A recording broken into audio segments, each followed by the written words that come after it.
In medieval villages, where roads were little more than muddy tracks lined with cart ruts and warehouses stood close together with timber frames and wattle and daub walls, life moved at a pace shaped by daylight and seasons. As people woke each morning, their first thoughts turned to bread. Bread was the center of life.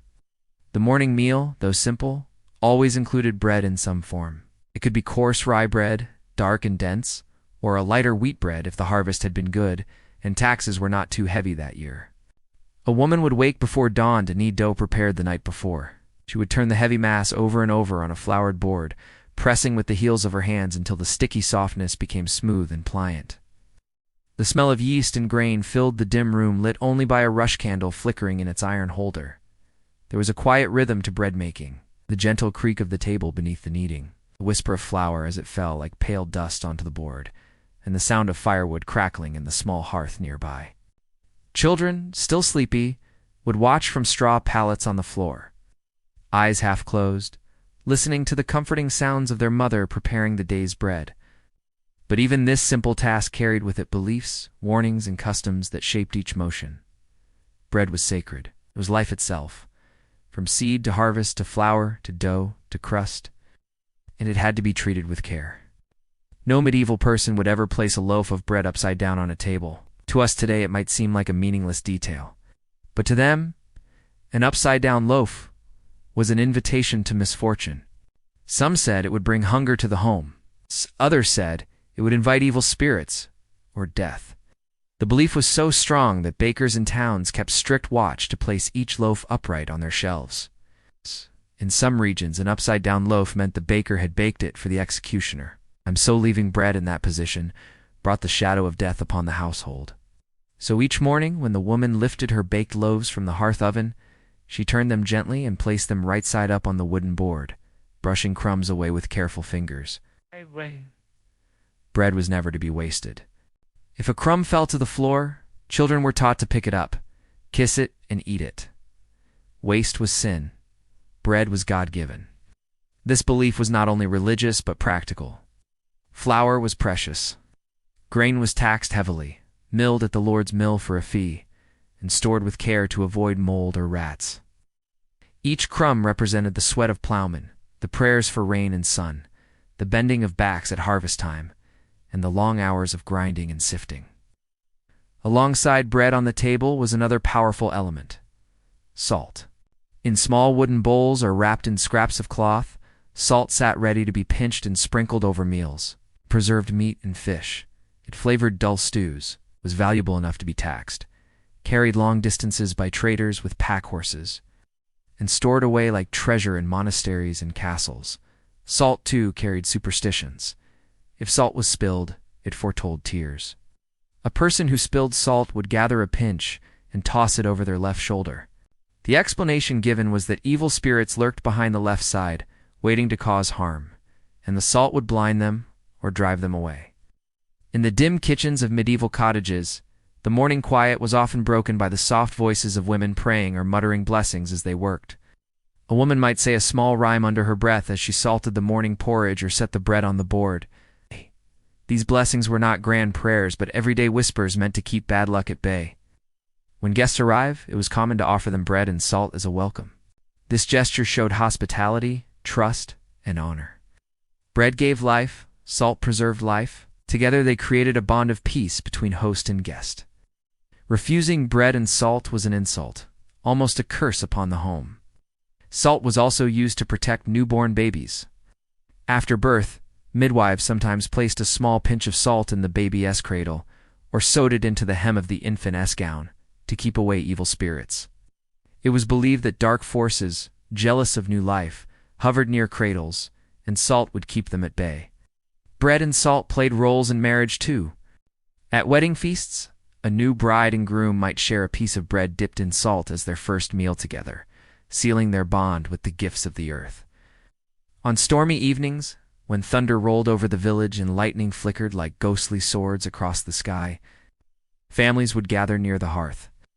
A woman might place a piece of bread sprinkled with salt on the window ledge to keep the storm from harming the home.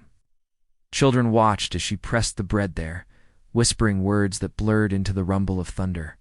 They believed the bread's holiness and the salt's purity would calm the skies, or at least shield the house from lightning strikes. Salt was so essential that its worth often equaled silver. Wow. The phrase "worth is salt," still used today, comes from times when soldiers were partly paid in salt rations. In medieval Europe, traders carried salt by cart or ship along routes watched over by toll collectors. The white blocks were stacked in storerooms, covered against damp air and guarded carefully. Stealing salt was as serious as stealing grain. Both were life itself. As day stretched into late morning, the smell of fresh bread filled the cottages. Children were given small pieces dipped in warm milk or thin ale. Workers heading to the fields carried hard rye bread tucked into cloth bundles at their belts. A single loaf might last a week if rationed carefully. Some households baked only once each week, making huge round loaves that hardened over days. Slices were cut with iron knives, dipped into broth or soaked in ale to soften. Even old stale bread found its use. Ow. It became trenchers, thick slices used as plates to hold stews and meats. After the meal, these bread plates, soaked with juices, were given to the poor or fed to dogs and pigs. Nothing was wasted. In the quiet hours after the midday meal, the house might settle into silence. The fire burned low. The bread loaves sat cooling on the board, lined in neat rows. The woman would brush flour from her hands, glance at the loaves, and ensure each rested upright. Sometimes, as she passed, she would place her palm gently on a loaf, feeling its warmth, and whisper a small blessing without thinking. Such gestures were woven into life like breathing. When visitors came to call, perhaps a neighbor seeking news, or a peddler selling pins and ribbons, the woman offered bread and salt. The guest would take a piece of bread, dip it lightly in salt, and eat it slowly, nodding thanks. It was not only a snack, it was a ritual. It said, "You are safe here. We are friends. May your road home be free from harm." Bread and salt were so bound to these meanings that to deny a guest this gift was to declare them unwelcome. In some regions, children were taught to carry small bags of bread and salt on journeys. Tucked into a pouch at their waist, these items protected against hunger and evil alike. If lost in the woods or stranded on a snowy road, a small piece of bread dipped in salt provided not just nourishment but comfort. It was a piece of home, a reminder of warm hearths and loving hands. At sunset, when shadows lengthened and cool air slipped through window shutters, families gathered for the evening meal. Bread was set on the table, broken and passed from hand to hand, a pinch of salt sprinkled across the top. Candles flickered. Prayers were whispered. The room smelled of smoke, wool, and the earthy scent of baked bread cooling on wooden boards. Outside, owls called from forest edges, and the last light faded from the sky. These small rituals around bread and salt wove a sense of order and meaning into life. They were habits passed through generations, grounding people in times of uncertainty. War might come. Plague might spread. Harvests might fail. But as long as there was bread on the board and salt in the pot, there was hope. There was life. And there was the comforting certainty that tomorrow before dawn, the woman would rise again in the pale, quiet need. The dough whisper her blessings and place her loaves upright on the table, just as her mother had done and her grandmother before her. And now, as you lie here in your own bed, feeling your breathing slow and the weight of blankets warm against your skin, imagine the simple kitchen centuries ago. Imagine the soft thump of dough under patient hands, the faint scent of yeast and smoke, the candlelight flickering across a loaf placed carefully, never upside down. Imagine the small bowl of salt, white grains catching firelight, a silent guardian against misfortune. Let your thoughts drift like wood smoke rising in the quiet dawn. Breathe slowly, calmly. You are safe. You are warm. And all is well. In medieval Europe, before the time of airplanes, satellites, and electric lamps, people woke up each morning to the soft sounds of roosters crowing and cows lowing beyond their shuttered windows. The sky would still be dim, a pale gray, before dawn, with mist curling over the fields and thin trails of wood smoke rising from the roofs of quiet houses. In those small villages, life moved at the pace of sun and seasons. Inside a simple wooden home with walls built of woven sticks packed with clay, a woman might wake first. She would stretch her arms, feeling the ache in her shoulders from a lifetime of carrying water and lifting baskets of grain. She would listen to her children sleeping near the hearth, wrapped in wool blankets and curled against each other like puppies. The room would be cool and smell faintly of peat smoke. Old rushes on the floor and the faint sweetness of dried herbs hanging from the beams. She would rise slowly from her straw mattress, rubbing sleep from her eyes, and place her bare feet on the cold earth floor. Perhaps a cat slept near the hearth embers, flicking its tail in dreams of hunting mice. The woman would reach out her hand to the thick oak beam that framed the low doorway of her home. She would knock her knuckles softly against the wood. Knock, knock. Just 2 quiet taps in the silent dawn. This was not done to wake anyone or to check the strength of the wood. It was a quiet ritual, a habit older than the church steeple in the village, older than the carved stone crosses at the graveyard edge. She knocked on wood to keep her family safe. She knocked on wood to keep illness and bad luck away. She knocked on wood because her mother had done it, and her grandmother before her. And it felt right in a world that was vast, mysterious, and beyond control. To understand why people knocked on wood in the Middle Ages, it is helpful to imagine how they saw the world. To them, a tree was not just timber to cut down for firewood or beams to build a roof. A tree was a living being, older than any person, with roots deep in the dark soil and branches stretching to the heavens, especially the oak tree. Its strong trunk and wide canopy were symbols of protection, wisdom, and silent power.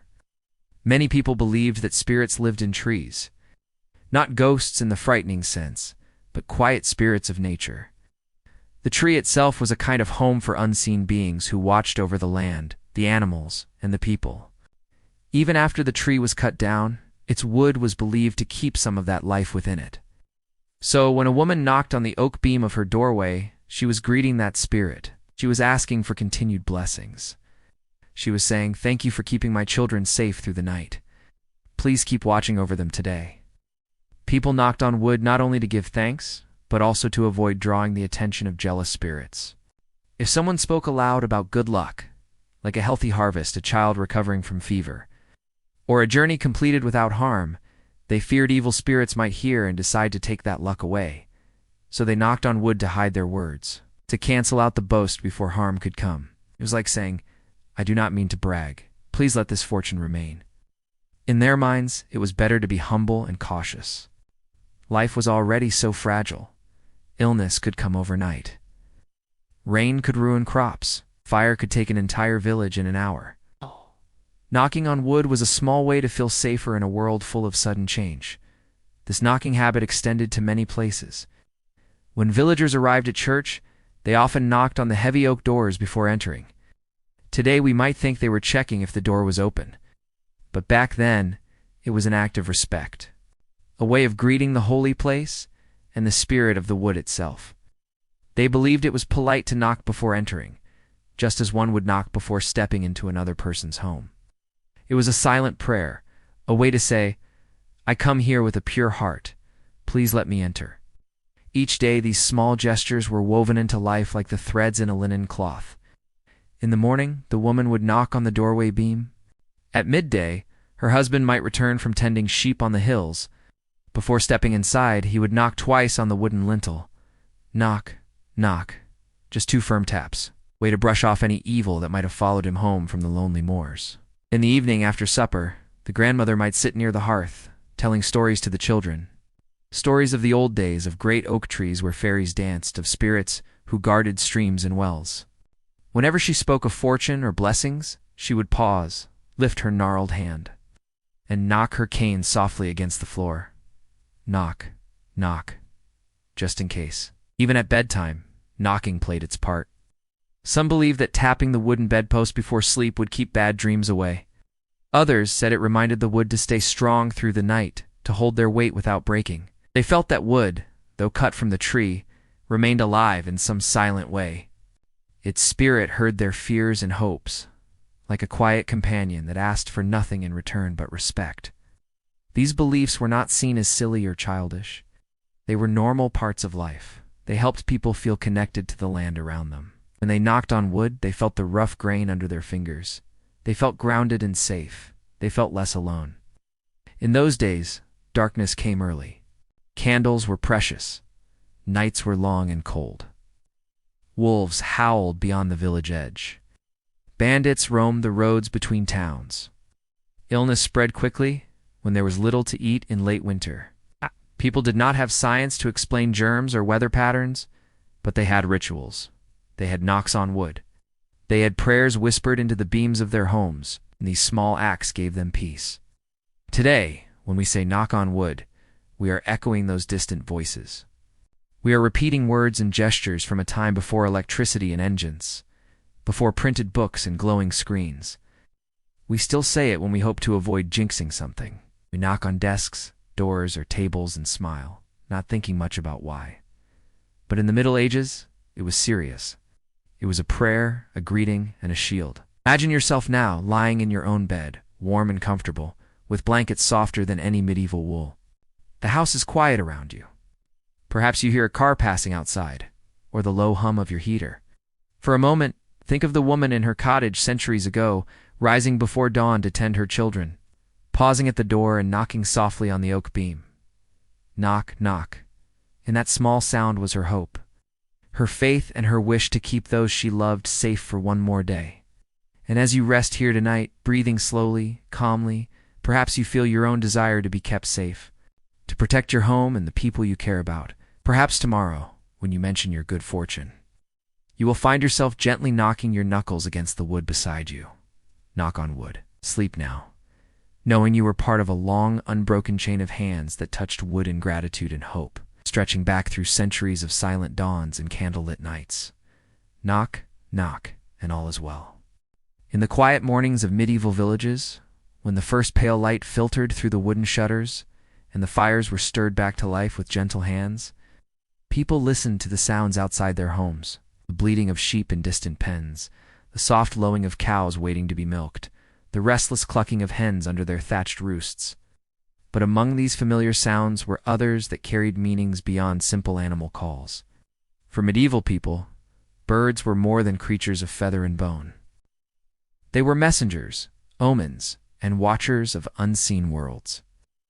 When a woman stepped out of her narrow wooden doorway to scatter grains for the hens scratching at the packed earth, her eyes often lifted to the trees. There she might see a blackbird perched on a slender branch, singing its fluting dawn song. Or perhaps she would hear the mournful hoot of an owl drifting across the misty fields, even though dawn had come. Such a sound would make her pause, the wooden bowl of grain held still in her hands. For the owl's voice carried with it a chill of warning. Owly. It was said that an owl calling after sunrise foretold death. Its ghostly hoot, echoing through the morning fog, was like the bell of a distant church tolling for a soul soon to depart. Owls were creatures of deep night.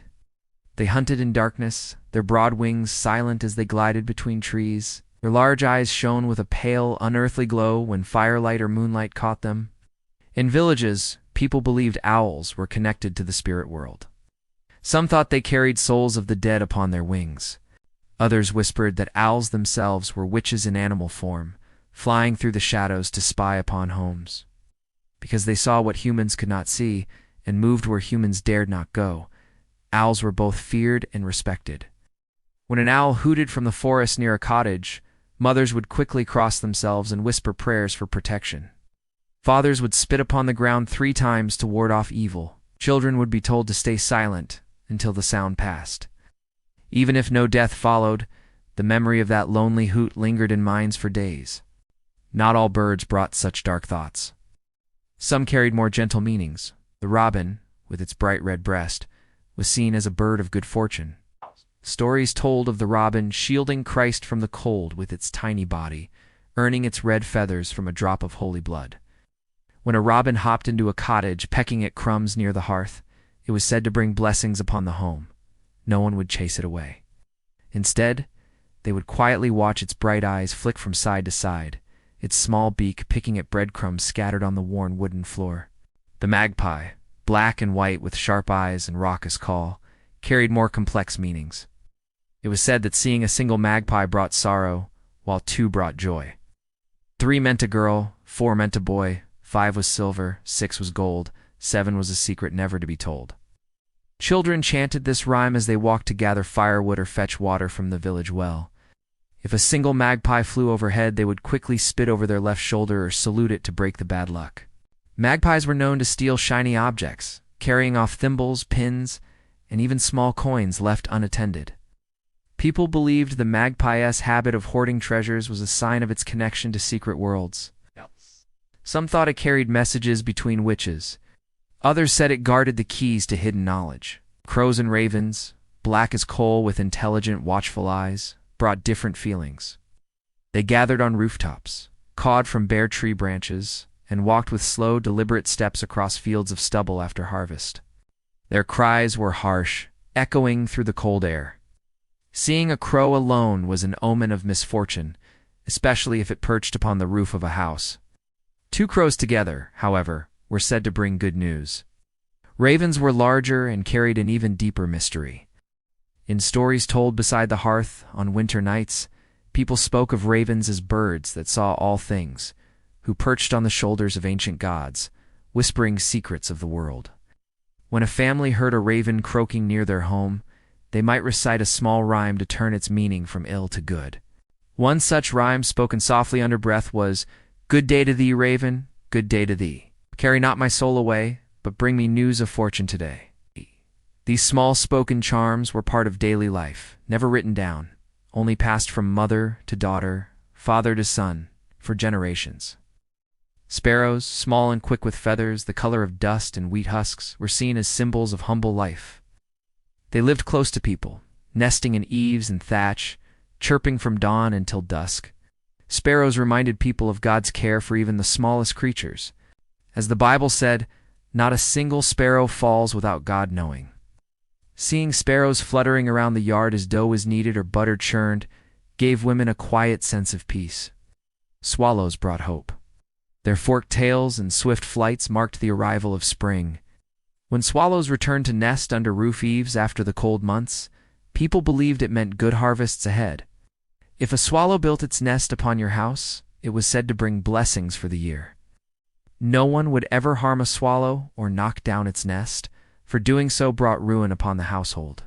Even geese carried meanings, their honking calls across the autumn sky, as they flew in long V-shaped formations, spoke of seasons turning, of colder winds coming.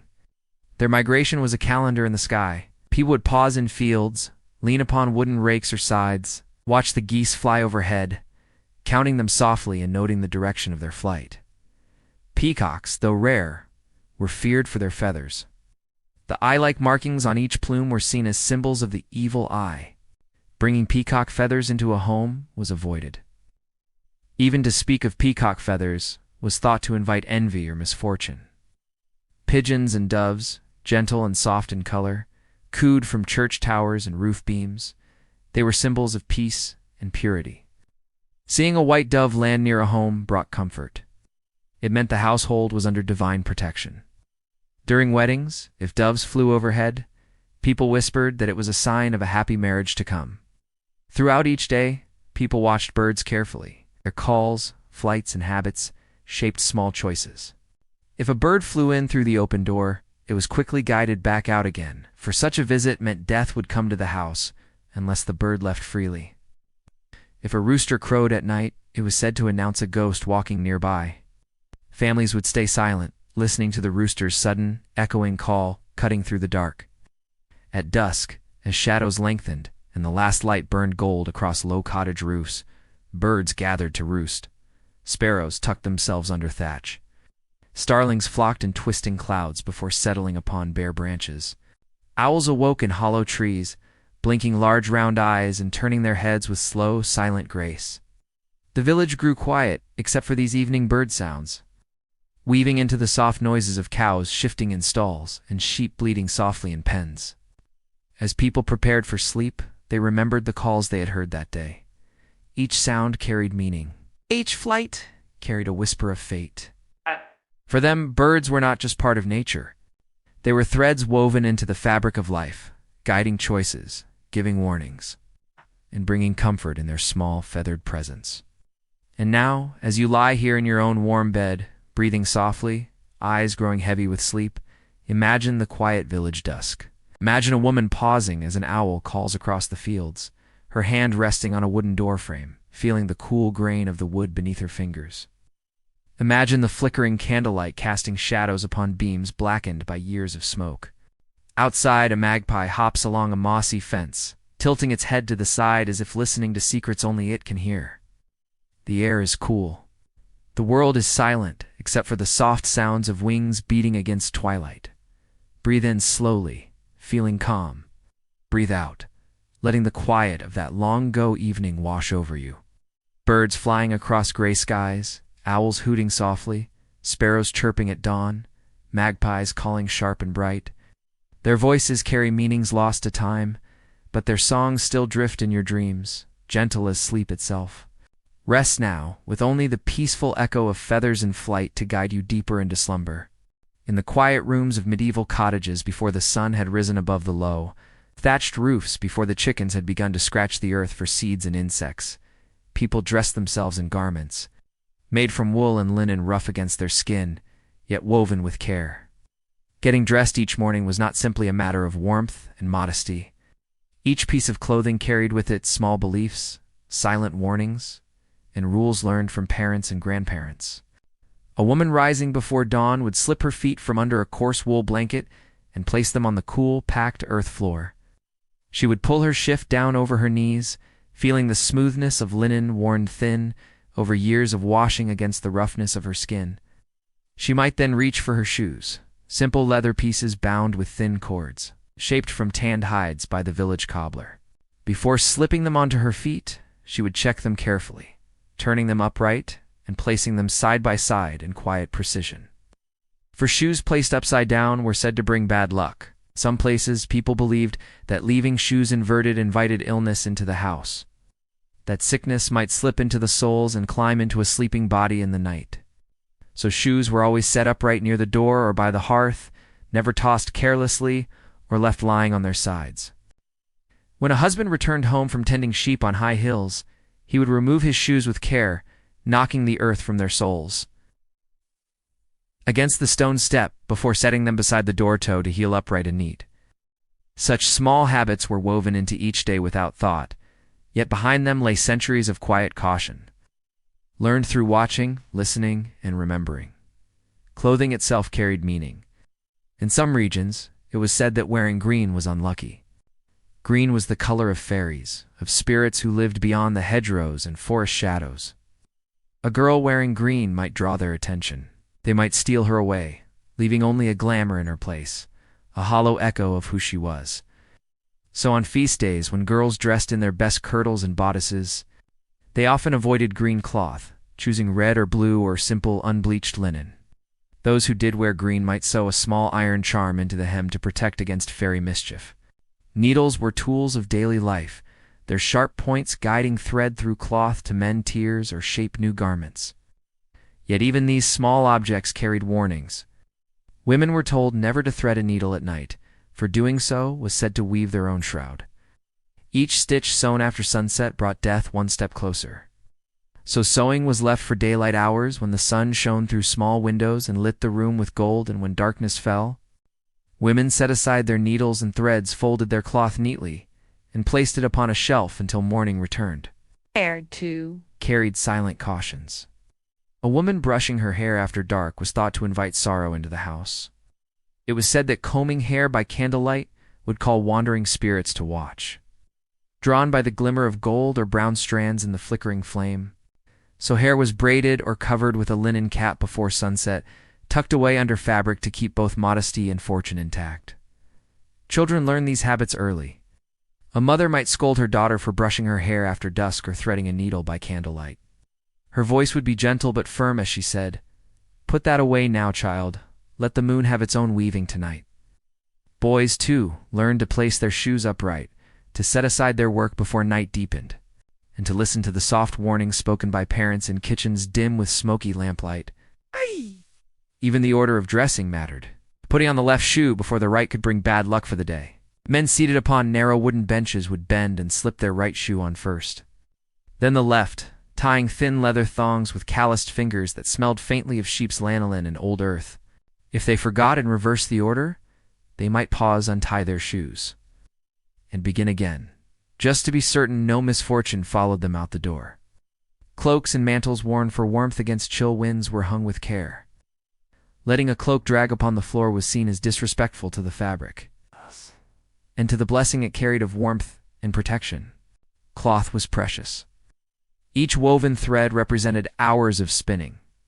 Each dye pot, hours of boiling with herbs, barks, or imported powders ground with slow stone wheels. Garments passed from mother to daughter, father to son, mended and patched until only the shape remained of what once was new. Belts tied at the waist carried pouches holding small belongings. Iron keys, wooden beads, bits of cloth embroidered with simple charms to keep sickness away. When tying a belt, it was said one must never tie it too tightly before a journey, for doing so might bring hardship upon the road. A loose knot allowed for freedom, for easy walking, and for good fortune to follow. Hats, caps, and veils were worn according to custom. A woman's hair covered spoke of modesty and good sense. Letting hair flow uncovered was seen as prideful or careless, a silent invitation to gossip. But even men carried caution in their hats. To place a hat upon a bed was thought to bring bad luck, inviting quarrels or ill health. So hats were hung upon pegs or set upon benches, never upon bedding. In quiet evening hours, when work was done and candles burned low, families gathered near hearth fires to share warmth and simple conversation.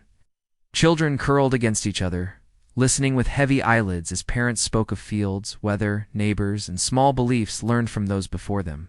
The mother might glance toward shoes lined by the door, upright and neat, and feel a small comfort in the order they brought to the room. The father might watch his wife fold her sewing away before dark thickened and nod in quiet approval.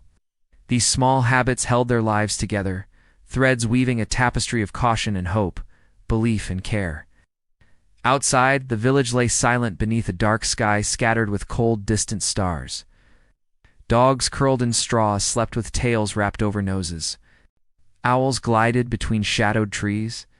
The world was vast and full of mysteries beyond the shuttered windows, but within the house, order held sway. Shoes upright, needles put away before nightfall. Green cloth folded in wooden chests, its color hidden from spirits of hedgerow and hollow. As you lie here now in your own bed, blankets pulled close, breathing slowly, calmly, imagine that quiet room so long ago. A woman smoothing her linen shift down over her knees, lifting her simple shoes, placing them upright with gentle fingers. A boy tugging his wool stockings up his thin legs, careful to put the right shoe on before the left.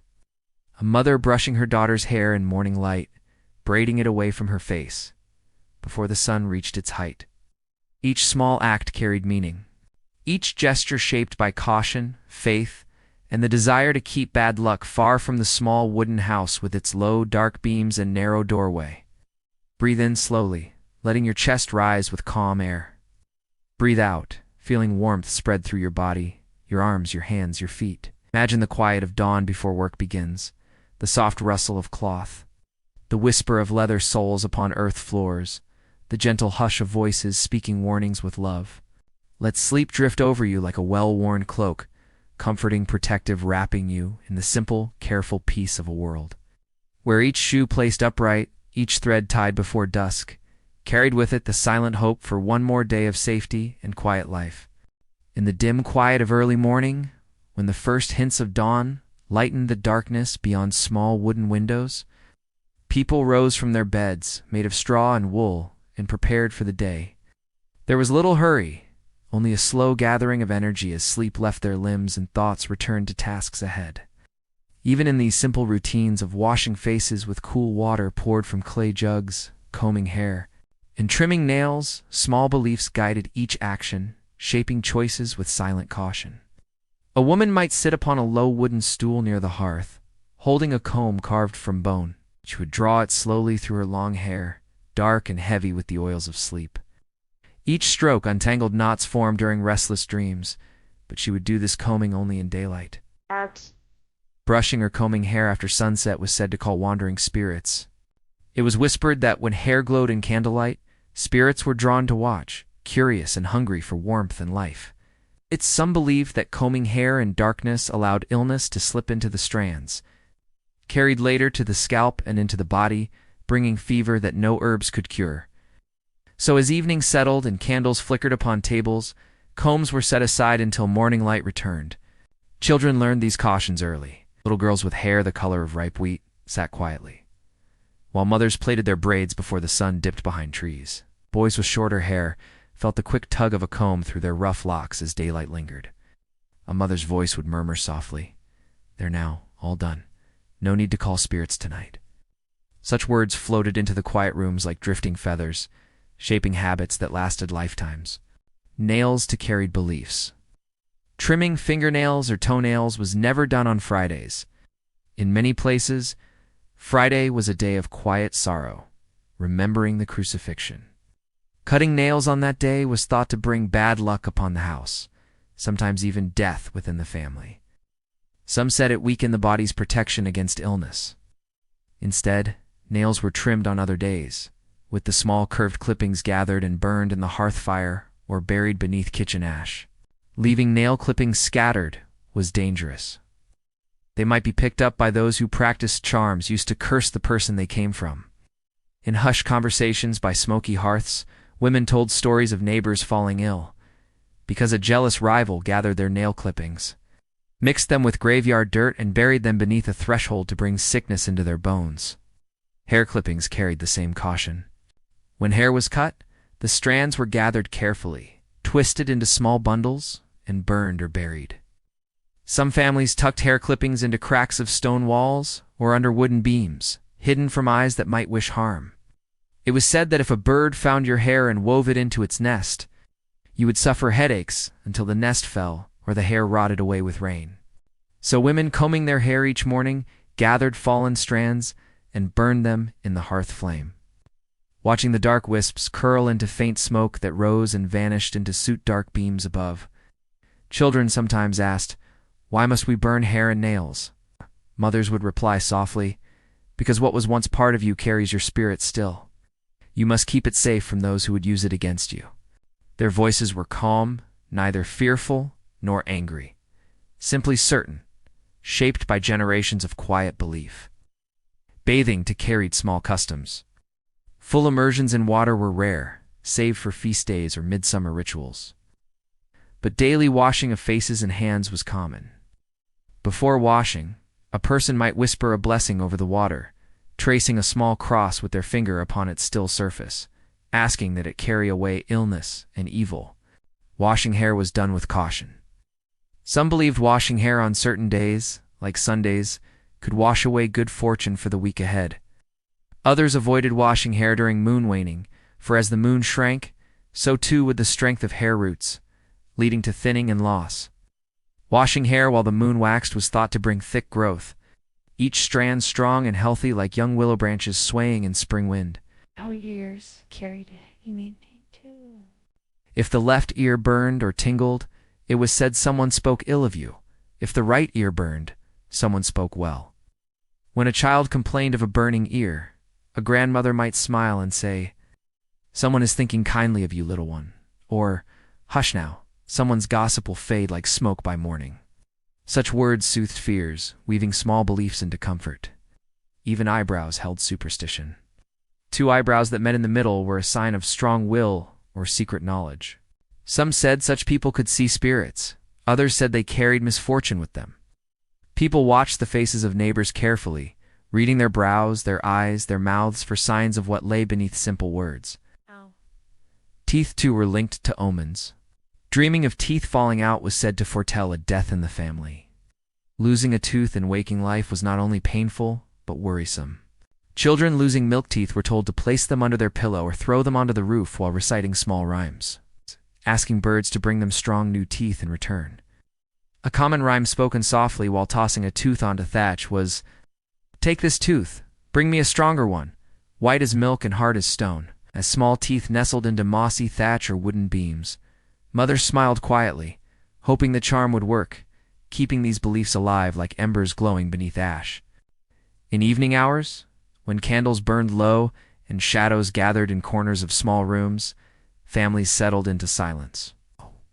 A woman might plait her hair quickly before dark deepened, fingers working with quiet skill. A man might trim a cracked fingernail by the hearth, careful to gather the clipping into the palm of his hand. glancing at the children to ensure they saw and learned. These gestures carried no fear, only caution, a way of living in quiet respect for forces unseen. Outside, owls called from forest edges. Mice rustled in straw, cold dew settled upon grass and roof thatch. The world beyond the walls lay in darkness, vast and filled with mysteries that no lamp or lantern could ever fully pierce. Inside, hair was braided, nails trimmed, clippings burned, combs set aside until morning light. Each small act shaped life with meaning, weaving protection into the quiet rhythm of days and nights. As you lie here now, warm beneath your blankets, breathing softly, calmly, imagine the woman combing her hair by dawn's pale light, each stroke slow and careful. Imagine the small boy watching his father gather a nail clipping to toss into the hearth flames. Imagine the quiet certainty in each gesture, the sense of order it brought to rooms built of wood and stone, filled with smoke and warmth, laughter and silence. Let your breathing slow. Feel calm spread through your chest, your arms, your legs. Imagine the flicker of a rushlight upon a comb set aside for morning, upon scissors folded and tucked into a wooden box, upon a small bundle of burned hair rising as faint smoke into the beams above. Rest now, with the quiet peace of a world where every hair, every nail, every small part of self was treated with gentle caution and silent respect, weaving dreams as calm as sleep itself. In the quiet early mornings of medieval villages, when mist lay low across the fields and smoke curled thin and pale from cottage chimneys, people looked to the sky to read their day, before clocks told the hour or calendars marked the seasons. In squares of black ink, the sky was their clock, their calendar, and their silent teacher. Men stepping out into the cold dawn pulled their wool cloaks closer around their shoulders and lifted their eyes upward. Women drawing water from shallow wells glanced at the shifting colors above thatched rooftops. Children still rubbing sleep. From their eyes, listened to their elders speak of what the clouds foretold. There was a saying, red sky at night, shepherd's delight. Red sky in morning, shepherd's warning. When the evening sky burned with crimson and gold, it was said that fair weather would come the next day. But when dawn arrived clothed in deep red, it was a sign of coming storms. Shepherds gathering. Their flocks from dark hills repeated these words under their breath, feeling quiet certainty settle in their chests. They had no barometers or maps of swirling wind currents. They had only eyes that studied the sky each day from childhood, ears that listened to winds rustle through barley, and wisdom passed down in simple rhymes. Another saying told of rain. Swallows flew low across the fields, darting close to the earth. It meant rain would soon fall. When they flew high in broad arcs against the sky, weather would remain fair and dry. People believed that swallows felt changes in air pressure, though they did not use those words. They said, the swallows know, and that was enough. Watching birds was part of daily life. If rooks circled and cawed in restless flocks, if geese flew early in autumn skies, if crows gathered on roofs before dawn, each carried silent messages of what winds and rains lay ahead. Frogs croaking loudly at dusk foretold rain. Cattle lying down in the fields meant rain would come before nightfall. When sheep gathered close together, heads bent low, weather would turn cold. These signs were woven into speech and thought so deeply that no decision was made without their quiet guidance. Should barley be sown today or tomorrow? Should hay be cut and left to dry? Should onions be gathered and stored before rains softened their outer skins? The answers lay not in words spoken by priests or lords, but in clouds drifting high above. In the songs of frogs near muddy ponds, in the restless wings of swallows and sparrows, the moon carried knowledge. A ring around the moon, pale and wide, foretold coming storms. Farmers stepping outside after evening prayers paused to look up at that silent white disk surrounded by its faint halo. They nodded to themselves, feeling the cold night air touch their faces, knowing that rain or snow would come soon. A clear, sharp moon without haze meant fair weather would hold rain on a wedding day was considered lucky, no bride sighed. At wet vales and muddy paths, elders whispered that such rain blessed the marriage, washing away misfortune and carrying blessings upon each drop. Women watching from doorways as wedding parties hurried beneath cloaks to the church smiled quietly, thinking of this old belief as they listened to rain patter upon thatch and earth. Thunder carried meaning too. It was said that thunder in winter foretold snow to follow. Thunder in summer brought cooling rains that fed barley and rye, swelling grains within their husks. When lightning forked across dark skies, children sat still beside hearth's eyes, wide as mothers whispered prayers to keep fire from striking homes and barns. Some families placed small pieces of bread sprinkled with salt upon window ledges to protect against lightning's power. Oh. Believing the holiness of bread and the purity of salt together formed a shield no storm could pierce. Wind direction told. Farmers' wind to sow seed or harvest grain. An east wind brought dry weather, a west wind rain, a north wind cold, and a south wind warmth. Old men sitting upon benches near cottage doors would lift a wetted finger to test the breeze, nodding to each other in silent agreement. It lived in their bones, their eyes, their memory of days stretching. Back through long seasons of sowing and reaping, planting by the moon's phases was common. Seeds sown during a waxing moon, when the moon grew from slender crescent to full brightness, were said to grow strong and quickly. Root crops planted during waning moon, when light shrank night by night, developed deeper and firmer roots. Women, standing beside their husbands in fields, scattering handfuls of seed across dark furrows, glanced at the sky to check the moon's shape, adjusting plans with quiet certainty. First harvests were blessed with prayers whispered over sickles before cutting. Some villages left a small patch of grain standing in the center of fields, an offering to the spirits of earth, to ensure next year's harvest would be just as plentiful. Children watched these rituals with solemn eyes, feeling the weight of words spoken softly into the breeze. Rainbows carried their own gentle wisdom. Seeing a rainbow in the morning meant rain would continue. Seeing one in the evening meant rain had passed. When double rainbows formed, mothers lifted small children to see them, pointing at colors arcing across gray skies, telling them that such sights were blessings, silent promises of peace. Mist rising from fields at dawn told of fine weather ahead. Dew thick upon grass foretold a clear day, but if no dew formed, rain was coming. People walking narrow paths between hedgerows bent to touch grass tips, feeling for moisture before deciding which work to begin first that day. In summer, the buzzing of bees was watched carefully. Bees returning to hives late in the evening meant weather would remain fair. If bees hurried home early, winds or rain were near. Even spiders carried omens. Spiders spinning large webs in the evening foretold clear skies, but webs torn by morning dew warned of coming storms. At night, when winds fell still and stars burned cold and close above silent cottages, families sat near smoldering hearths and spoke of these small truths. Their voices were quiet, words drifting like smoke into beams darkened with soot and age. They spoke not with fear, but with calm acceptance. The sky spoke to them, the land whispered. Birds, frogs, bees, and winds carried messages, if only one listened. And they listened each day, shaping their lives by what they heard.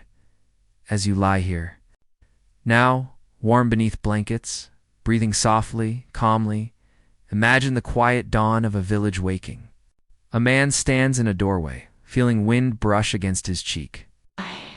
A woman lifts her eyes to the pale gray sky, watching swallows dart low over fields of ripening grain. Children sit upon wooden steps, listening to frogs croak in muddy ponds nearby. The world turns with silent wisdom, each small creature, each drifting cloud, each shifting breeze carrying messages older than any book, older than any church bell, tolling across green hills. Let your breathing slow. Feel peace settle across your chest, your arms, your legs. Imagine the cool damp of dew upon bare feet. The hush of dawn winds across quiet fields. The soft songs of sparrows waking with first light. Sleep now, with the calm certainty that the sky above you watches with silent care, just as it watched over quiet villages long before your name was ever spoken. In the quiet heart of every medieval home, before the first rays of morning sun slipped through the narrow, unglazed windows, before roosters crowed from their wooden perches in low thatched barns, the hearth fire burned, low and soft. Through the dark hours, glowing with a steady red warmth, breathing its faint smoke into rafters blackened by years of rising ash and soot, The hearth was more than warmth. It was life itself. Its fire cooked the daily bread and stew. Its flames boiled water for washing linens and bathing babies. Its glow lit rooms after dusk when no candles remained. Its heat-dried herbs hung in bunches from beams. Its embers kept sickness away in winter's deep chill. So each evening, before the family lay down upon straw mattresses spread across packed earth floors, the hearth was banked carefully. Ash was pulled over glowing coals with the edge of a flat iron shovel, trapping their warmth beneath a gray blanket that muffled their bright glow. In the morning, when the world outside remained silent and cold, a woman would kneel beside the hearth, push aside ash with strong fingers, and breathe gently upon the coals until they flared back to life. Small sticks and splinters of oak were laid upon them, catching flame with a quiet crackle. Larger logs followed, laid with patience and skill to build a steady, lasting heat for porridge pots and bread baking. Children woke to the smell of smoke and the sound of kindling snapping. They lay still under their wool blankets, listening to the rustle of their mother's linen skirts as she moved about the dim room, bringing warmth back to the house. Fire carried power and meaning far beyond its glow. In many homes, it was believed, the hearth fire should never be allowed to die completely. A dead fire meant misfortune for the household. It allowed spirits to enter, slipping through silent doorways or drifting down chimney stones, still cold with night air. So even when families left for village festivals or distant markets, they left a small covered ember in the hearth, spanked deep under ash to keep it alive until their return. Fire was also believed to carry prayers to heaven, smoke rising through. Roof holes carried words of hope and gratitude upward, dissolving into the unseen air above. Women whispering quiet blessings over bubbling pots paused to watch thin smoke trails curling into rafters, feeling comfort that their prayers would reach ears beyond sight. Before lighting a new fire, certain rituals were followed. The first fire lit in a new house was done with wood carried from a neighbor's hearth, ensuring warmth and friendship would remain between families. Lighting fire with flint and steel carried its own meaning. Sparks struck from stone and caught in dry tinder were life itself born from earth's silent bones. Some whispered small rhymes while striking flint, asking that the fire burn bright but never wild, warm but never destructive. Fire kept witches away, it was said. Iron fire pokers laid across hearthstones protected against curses. Children who'd feared dark corners of rooms after dusk found comfort sitting close to flickering flames. Their small faces turned to the warmth, eyes shining with reflections of dancing orange light. Ashes from hearth fires were used to mark thresholds against harm. On certain feast days, women sprinkled cooled ashes outside doorways, whispering prayers that no ill will or evil I cross into the home. Bread baked upon hearthstones carried blessings. When loaves were removed, women brushed crumbs into the fire as an offering of thanks. Spilling salt into fire prevented quarrels. Burning rosemary branches upon embers purified the air and kept illness away. At midsummer, embers were carried into gardens to bless growing crops with the fire's warmth. At midwinter, logs were laid upon coals with silent prayers for sunlight to return and days to lengthen once more. Each evening, before sleep gathered, in quiet rooms, mothers or grandmothers sat near the hearth, poking embers gently to shape the night's warmth. They banked coals beneath ash with practiced movements, murmuring words learned from their own mothers long ago. Stay warm, stay safe, burn bright again, come morning light. Such words were not magic spells, but habits of love and hope, small comforts. Spoken into the hush of closing days, in the deep hours when families slept, coals glowed under ash like buried stars. A faint warmth radiated outward, touching bare feet that slipped from blankets, warming the breath of dogs curled upon rushes, lighting the dreams of children with flickering images of flame. Outside, the world lay silent beneath cold moonlight. Frost silvered roof thatch. Trees creaked under winter winds. The hearth's warmth held back darkness, a small circle of life against vast. Chill night at dawn, as roosters crowed and sheep shifted in pens, mothers rose again to stir the fire awake. They crouched upon knees stiff from sleep, faces close, to ash, breathing gently until coals glowed red, then orange, then burst into yellow flame. The day began with fire's rebirth, as it had for centuries. Without it, no porridge thickened in iron pots, no barley cakes browned upon flat stones, no linen soaked in steaming water to wash away sweat and dust. Fire wove each day together from morning until night, silent and bright, needing only wood care and breath to remain alive. Children learned fire's lessons early. Never waste wood, never leave a fire untended, never let it die completely. When families gathered in the evenings, sitting upon low stools near flickering warmth, they felt comfort in its glow. The crackle of burning oak, the shifting shadows upon soot-black beams, the scent of smoke mingled with wool and cooking herbs all, these formed the quiet music of home. Voices spoke softly in that orange-lit hush. Stories were told of harvests, past of ancestors buried under churchyard yews, of saints who walked roads lined with willow and ash. As flames danced and smoke curled upwards into darkened rafters, prayers were whispered without words, woven into the crackle and sigh of burning wood. And now, as you lie here in your own bed, feeling warmth settle into your chest, your arms, your legs, imagine the quiet hearths of long ago. Imagine the small glowing coals banked under pale ash, waiting for dawn's breath to wake them.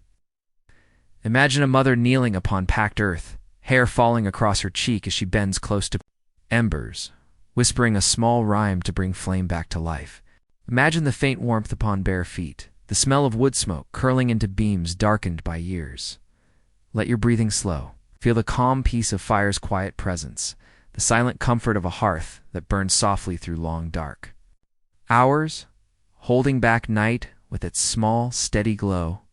Sleep now, wrapped in warmth as ancient as the first spark struck from stone, knowing you are safe within the quiet circle of its gentle light.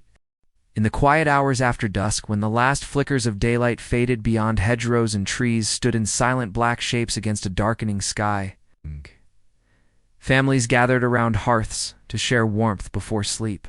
Its shadows pooled in corners of small cottages built from timber and wattle, flickering as rushlights burned low. The smell of smoke and wool blankets and cooling bread mingled with the faint sweetness of drying herbs tied in bunches from blackened beams. Sleep was not something entered lightly. It was a journey into another world, a place of drifting shadows and silent voices, a realm where dreams carried meaning and where spirits might slip close to whisper secrets or warnings before lying down. Upon straw mattresses spread across earth floors, people followed quiet rituals to guard their sleep. Beds were built from wooden frames, strung with ropes woven crisscross beneath stuffed sacks of straw or rushes. Over these were laid blankets of rough wool or linen sheets, if the household was wealthy enough to own them. Pillows were rare for most, and where they existed, they were stuffed with feathers plucked from farmyard geese. The smell of straw, earth, and faint wood smoke filled each bed space.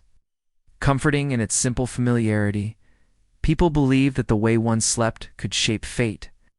Sleeping with feet pointed towards the door was called the coffin position, for when a body was carried out for burial, its feet went first. To sleep in this way invited death to come sooner, so beds were arranged sideways to avoid such dark invitations. Some placed small knives beneath pillows, their iron blades warding off nightmares or evil spirits drawn to the quiet vulnerability of sleep.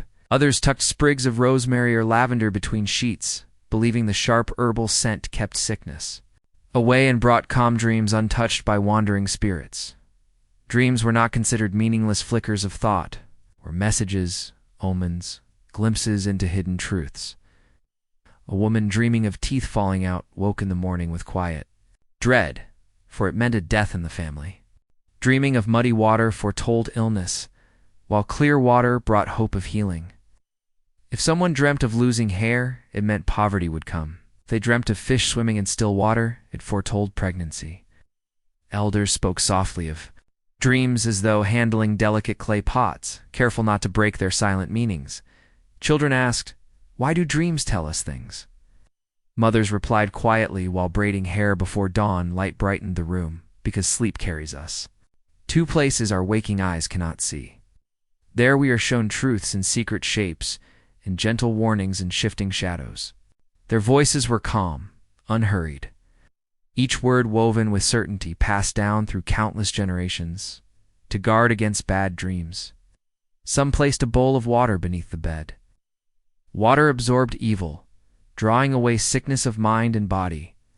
In the morning, water from these bowls was poured upon the earth beyond doorsteps, releasing what darkness had held back to the silent ground. Others hung small woven charms beside beds, simple crosses of rush or wooden discs carved with symbols to keep dreams clear of shadow. These were not decorations, but quiet shields against things unseen. Sleeping with one's head beneath covers was avoided, for stale breath was said to weaken the spirit. Beds were aired each morning, blankets shaken and straw beaten to fluff away dampness. Damp straw led to coughing fits and fevers that no herbal poultice could cure. During winter, families slept close together, bodies lined side by side for warmth. Children nestled between parents, wrapped in wool blankets, softened by years of washing. Their slow breathing mingled into a quiet rhythm, matching the soft crackle of cooling embers in the hearth. The dead were said to visit sleeping loved ones. In dreams, appearing silent but whole, standing beside beds or sitting upon rough stools near hearths. Their presence carried no fear if they said nothing. It meant they came only to watch over the living. But if they spoke, it was a warning or a farewell. Dreaming of a dead relative who asked for food or drink meant illness would come. Dreaming of walking beside a dead loved one foretold one's own death. Though elders often soothed fears by saying such dreams only meant change was coming, some dreams brought hope. To dream of climbing a hill meant good fortune. To dream of seeing the sun break through storm clouds foretold relief from sorrow. Dreaming of green fields meant money would come. Pregnant women who dreamt of fire gave birth to sons. Those who dreamt of water bore daughters. These interpretations drifted through villages like soft smoke, spoken in quiet kitchens at dawn, as porridge simmered over steady hearth flames. When people lay down to sleep each night, they crossed themselves and whispered small prayers, asking for safe passage through darkness. Sleep was called a small death, a practice for the final sleep, from which only God's call would wake the soul. Some whispered hymns taught to them as children. Now I lay me down to sleep, I pray the Lord, my soul to keep. If I should die before I wake, I pray the Lord my soul to take. These words soothed fears of not waking, shaping sleep with calm acceptance. Outside, as dreams wove their silent shapes in sleeping minds, owls glided through blackness, mice rustled under straw floors and frost-silvered thatched roofs beneath cold starlight. The world lay hushed, except for soft breaths and the faint sigh of coals settling in hearths. Sleep carried people far from wooden walls into landscapes of memory, hope, fear, and quiet wonder. And now, as you lie here in your own bed, warm and calm, breathing softly, imagine the quiet rooms of long ago. Imagine the slow dark hours stretching through winter nights, the steady breathing of sleeping children, the faint scent of lavender tucked into linen folds, the flicker of embers casting thin orange light upon low beams. Feel peace settle across your chest, your arms, your legs.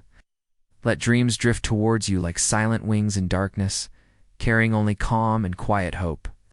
Sleep now, wrapped in the gentle certainty of small prayers whispered before dawn returns, keeping you safe through silent hours until morning light once more wakes the world. In the quiet mornings of medieval villages, when mist still lay across fields and crows called from distant oaks, life moved within silent rhythms shaped by seasons and the slow turning of years. From birth to death, each step along the path of life carried with it customs, small rituals, and beliefs learned by watching parents and listening to elders' quiet words spoken beside hearths flickering with low flame.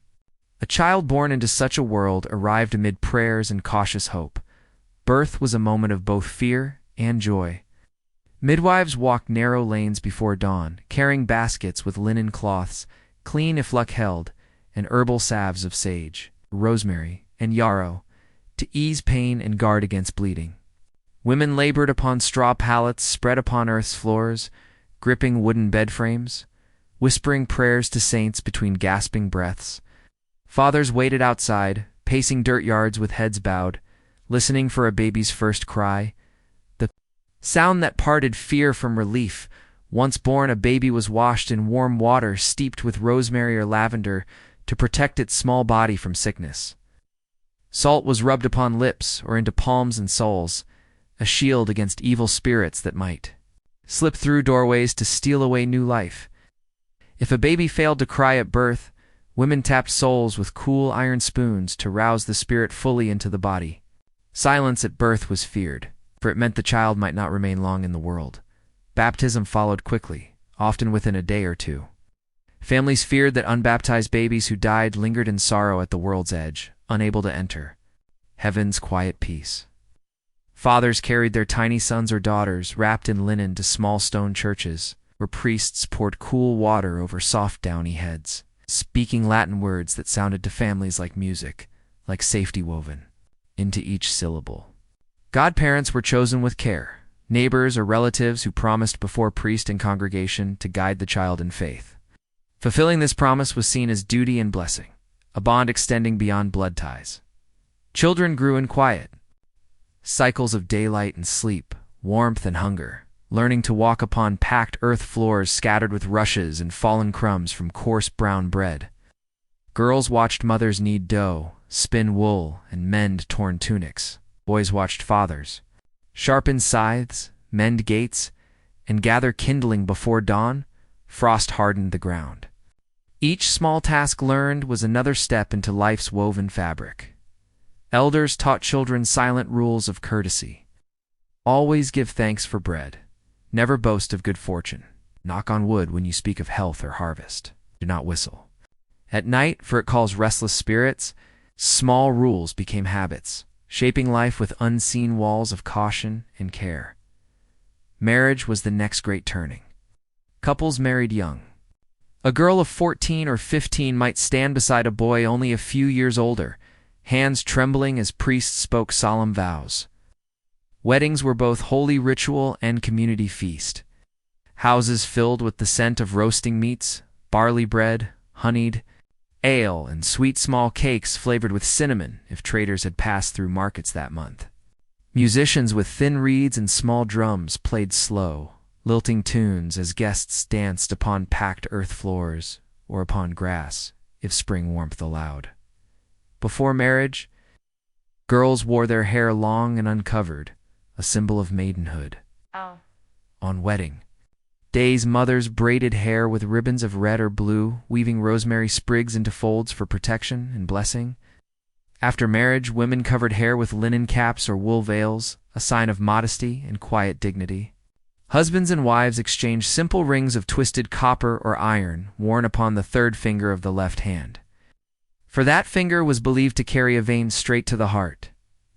After weddings, guests followed couples to their new homes, standing within doorways to watch brides step over thresholds. Stepping with the right foot first ensured good luck. Some villages threw handfuls of grain over the couple as they entered, blessing their home with hope for children and abundant harvests. Inside, fires were lit with embers carried from parents' hearths. Women avoided tying knots or lacing clothing too tightly, fearing it would hinder the baby's growth.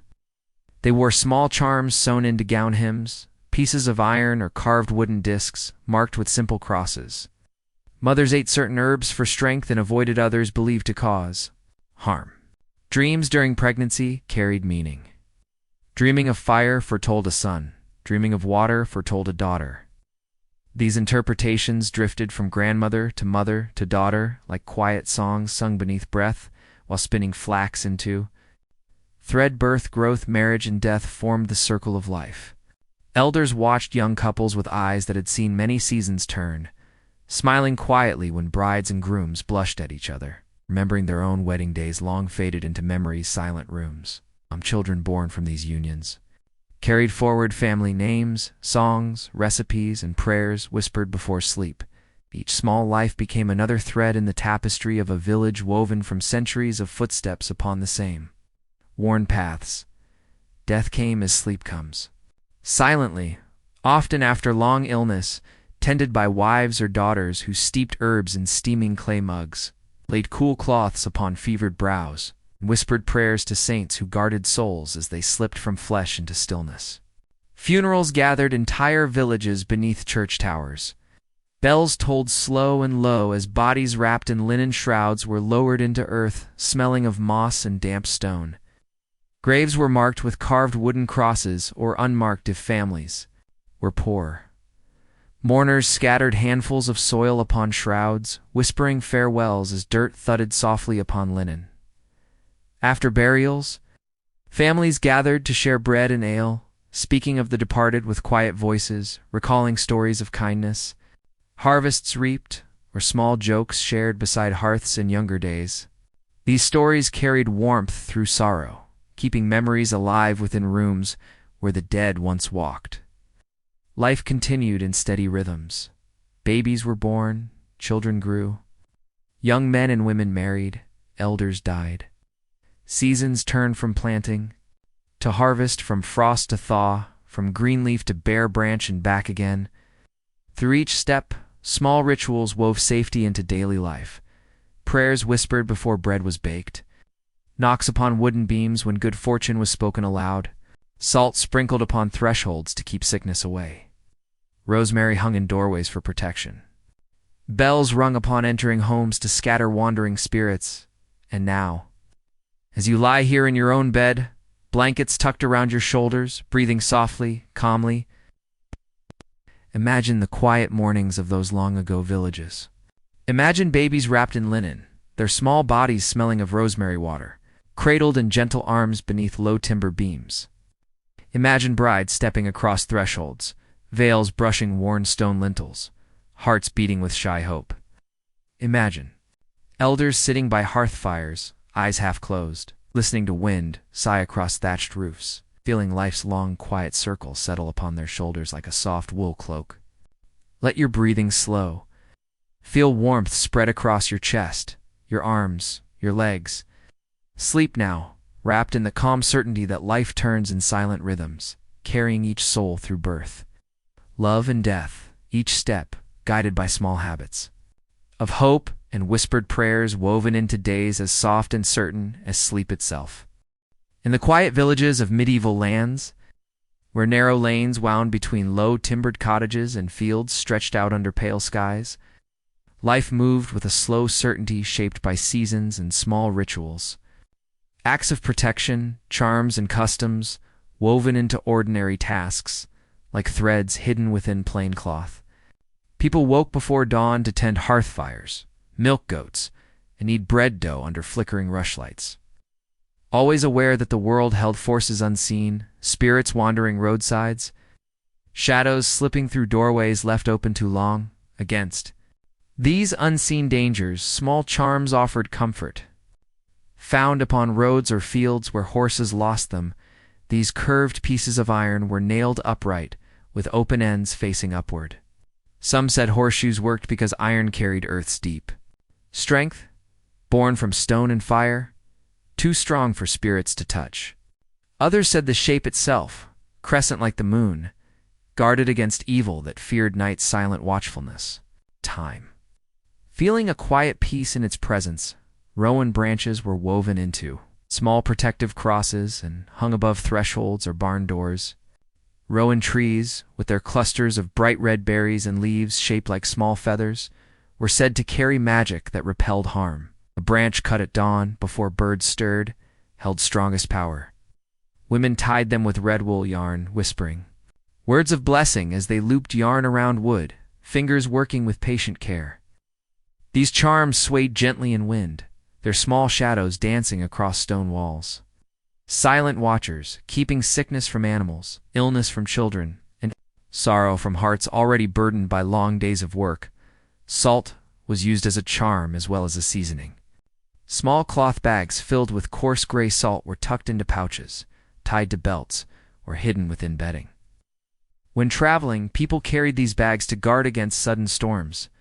In secret words, salt purified its grains. Born from sea and earth, carried both strength and calm, dissolving fear into silent peace. Herbs were another shield.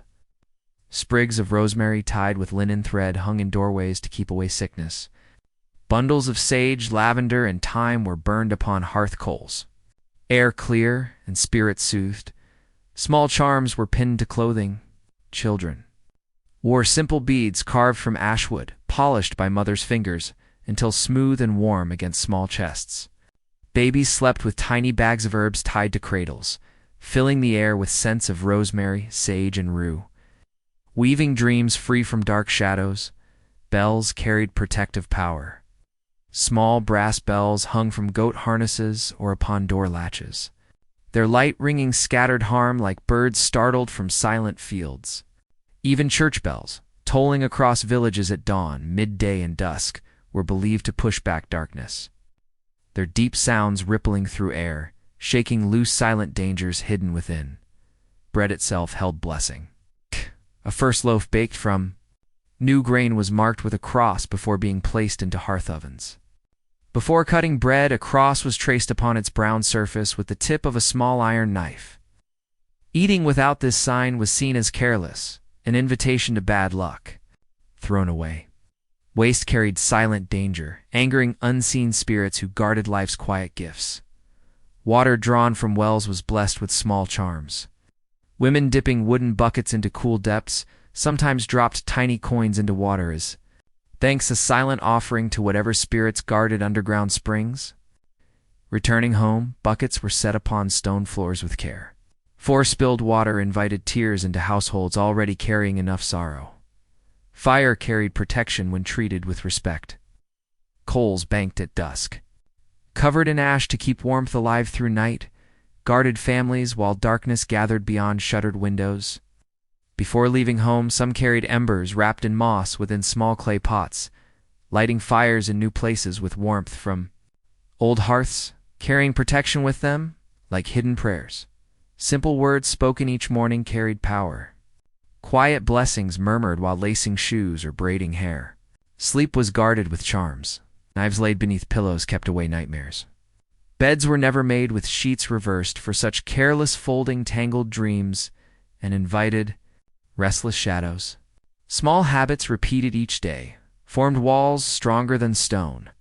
Imagine the quiet cottages of long ago, doorways hung with iron horseshoes darkened by years, small rowan crosses swaying in silent wind. Imagine mothers sewing tiny charms into gown hems, fathers tying wolf teeth onto leather thongs, children falling asleep with beads pressed warm against their chests. Sleep now, knowing that simple charms and quiet words have guarded hearts for centuries. In the quiet kitchens of medieval cottages, before dawn's first light slipped through narrow windows and roosters began their calls across dark farmyards, women woke to prepare fires for cooking. The hearth was the center of the kitchen. Low stone or clay space blackened with soot from years of burning wood and peat. Iron pots hung from hooks over glowing embers, and bread baked upon flat stones placed beside orange flickering coals. Each morning began with quiet work. There was no rush, only the slow certainty of tasks repeated every day of every season. Women knelt beside hearths, pushing aside cool ash to find faint glowing coals hidden below. They blew gently until sparks brightened into soft red light, feeding twigs and small oak splinters into the growing warmth. The kitchen filled with smoke drifting upwards to beams darkened by years of cooking. The smell of smoke mixed with stale air from nights' long silence, carrying the scent of peat, old breadcrumbs, and wool blankets hanging from wooden pegs. To warm near the fire, cooking was surrounded by quiet beliefs. Stirring a pot always clockwise brought good luck. Stirring counterclockwise risked bad harvests or illness within the family. If bread failed to rise, it meant someone in the house had spoken harsh words, or a spirit had slipped through the doorway unnoticed. When loaves were set to bake upon hot stones, Women marked their tops with small crosses drawn by the point of an iron knife. This simple mark carried prayers for health, safety, and continued abundance. Bread without a cross was thought to be cursed, inviting sickness into bellies that ate it. Salt was sprinkled upon food not only for taste but for protection. Sprinkling a pinch into boiling pots guarded against witches spoiling meals with silent curses.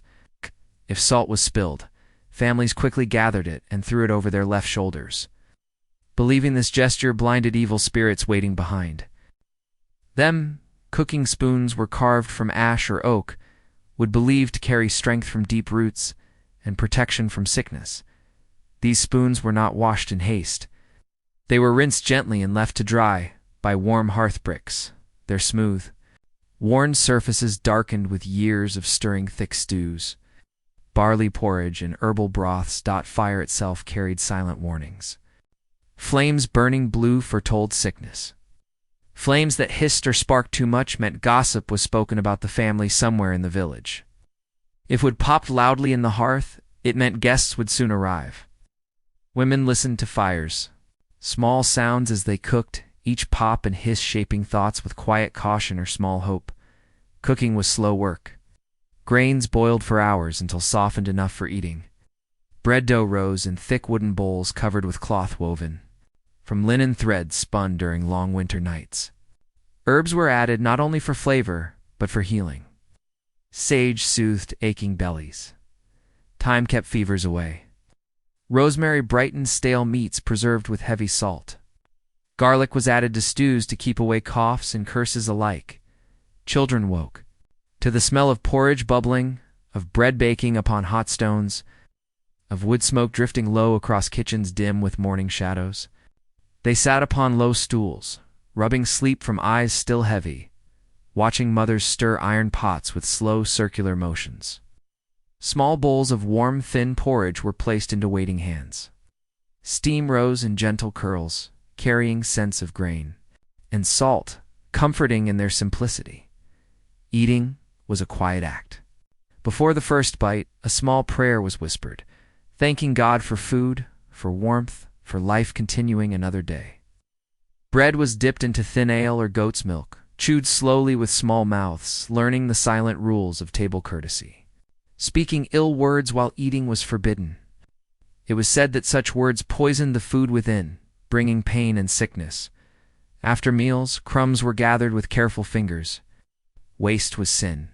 Crumbs were fed to chickens scratching at hard-packed earth outside doorways, or pressed into hearth coals as silent offerings of thanks as days lengthened into afternoons. Kitchens grew warm with lingering scents of boiling herbs, roasting onions, and cooling loaves. Sunlight slipped through small windows, casting pale squares of light onto stone floors, swept clean with birch twig brooms.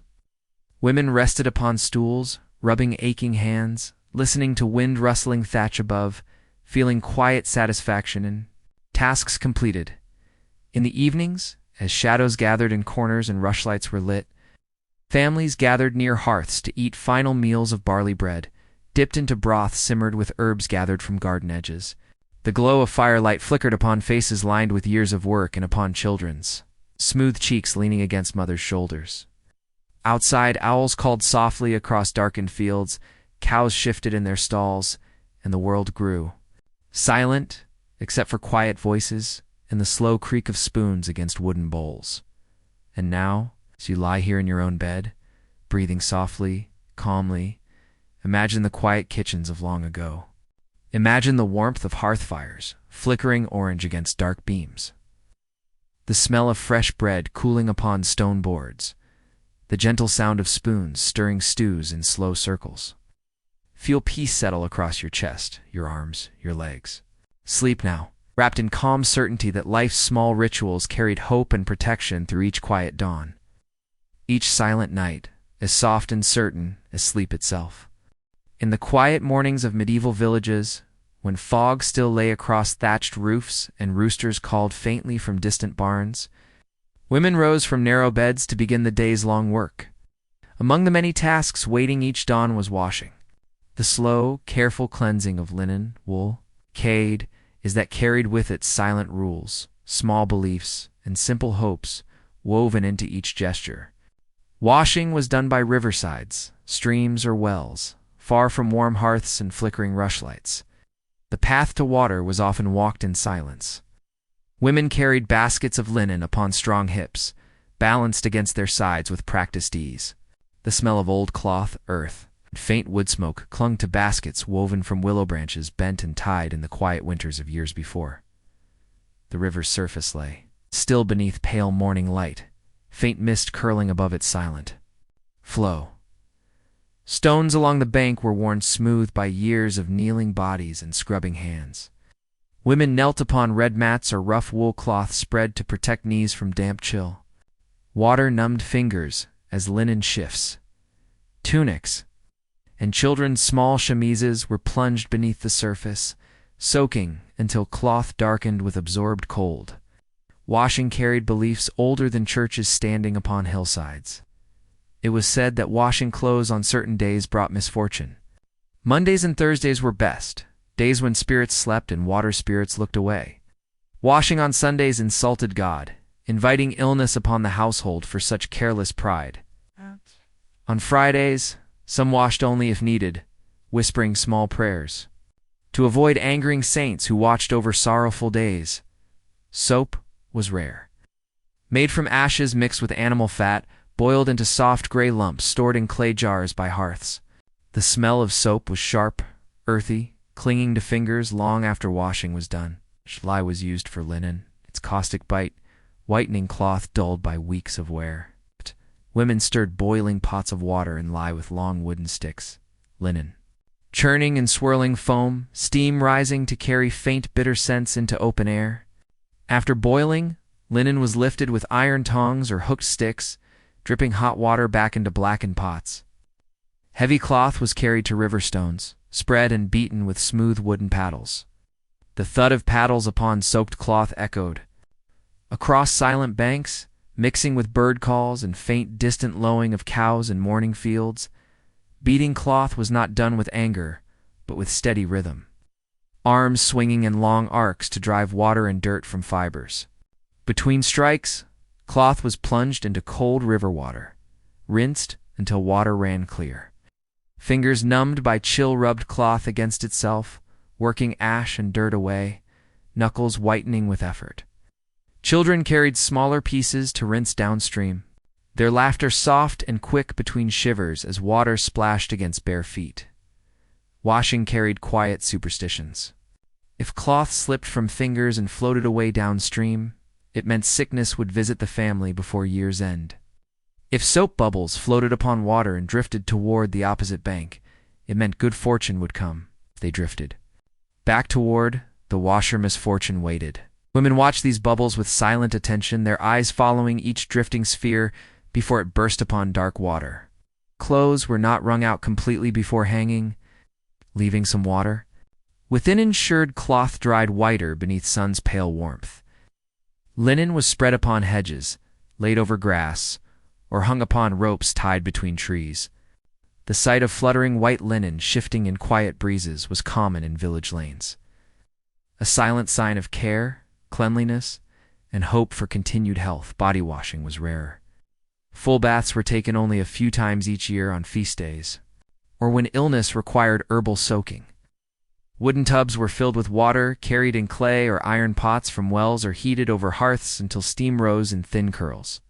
The first to bathe was the father or eldest male, followed by sons, then mother and daughters last. Water darkened with each body, its surface scattering faint scents of earth, sweat, and soap. Between full baths, washing was done with cloths. Dipped in warm water, wiping faces, necks, underarms, and feet. Women combed hair to remove dust and earth, braiding it away from faces before returning to work. Beliefs surrounded bathing too. Washing hair during certain moon phases risked thinning.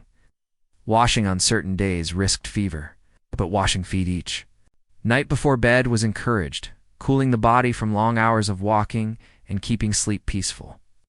Children splashed water upon their faces each dawn, blinking away sleep, feeling the cold revive minds dulled with dreams.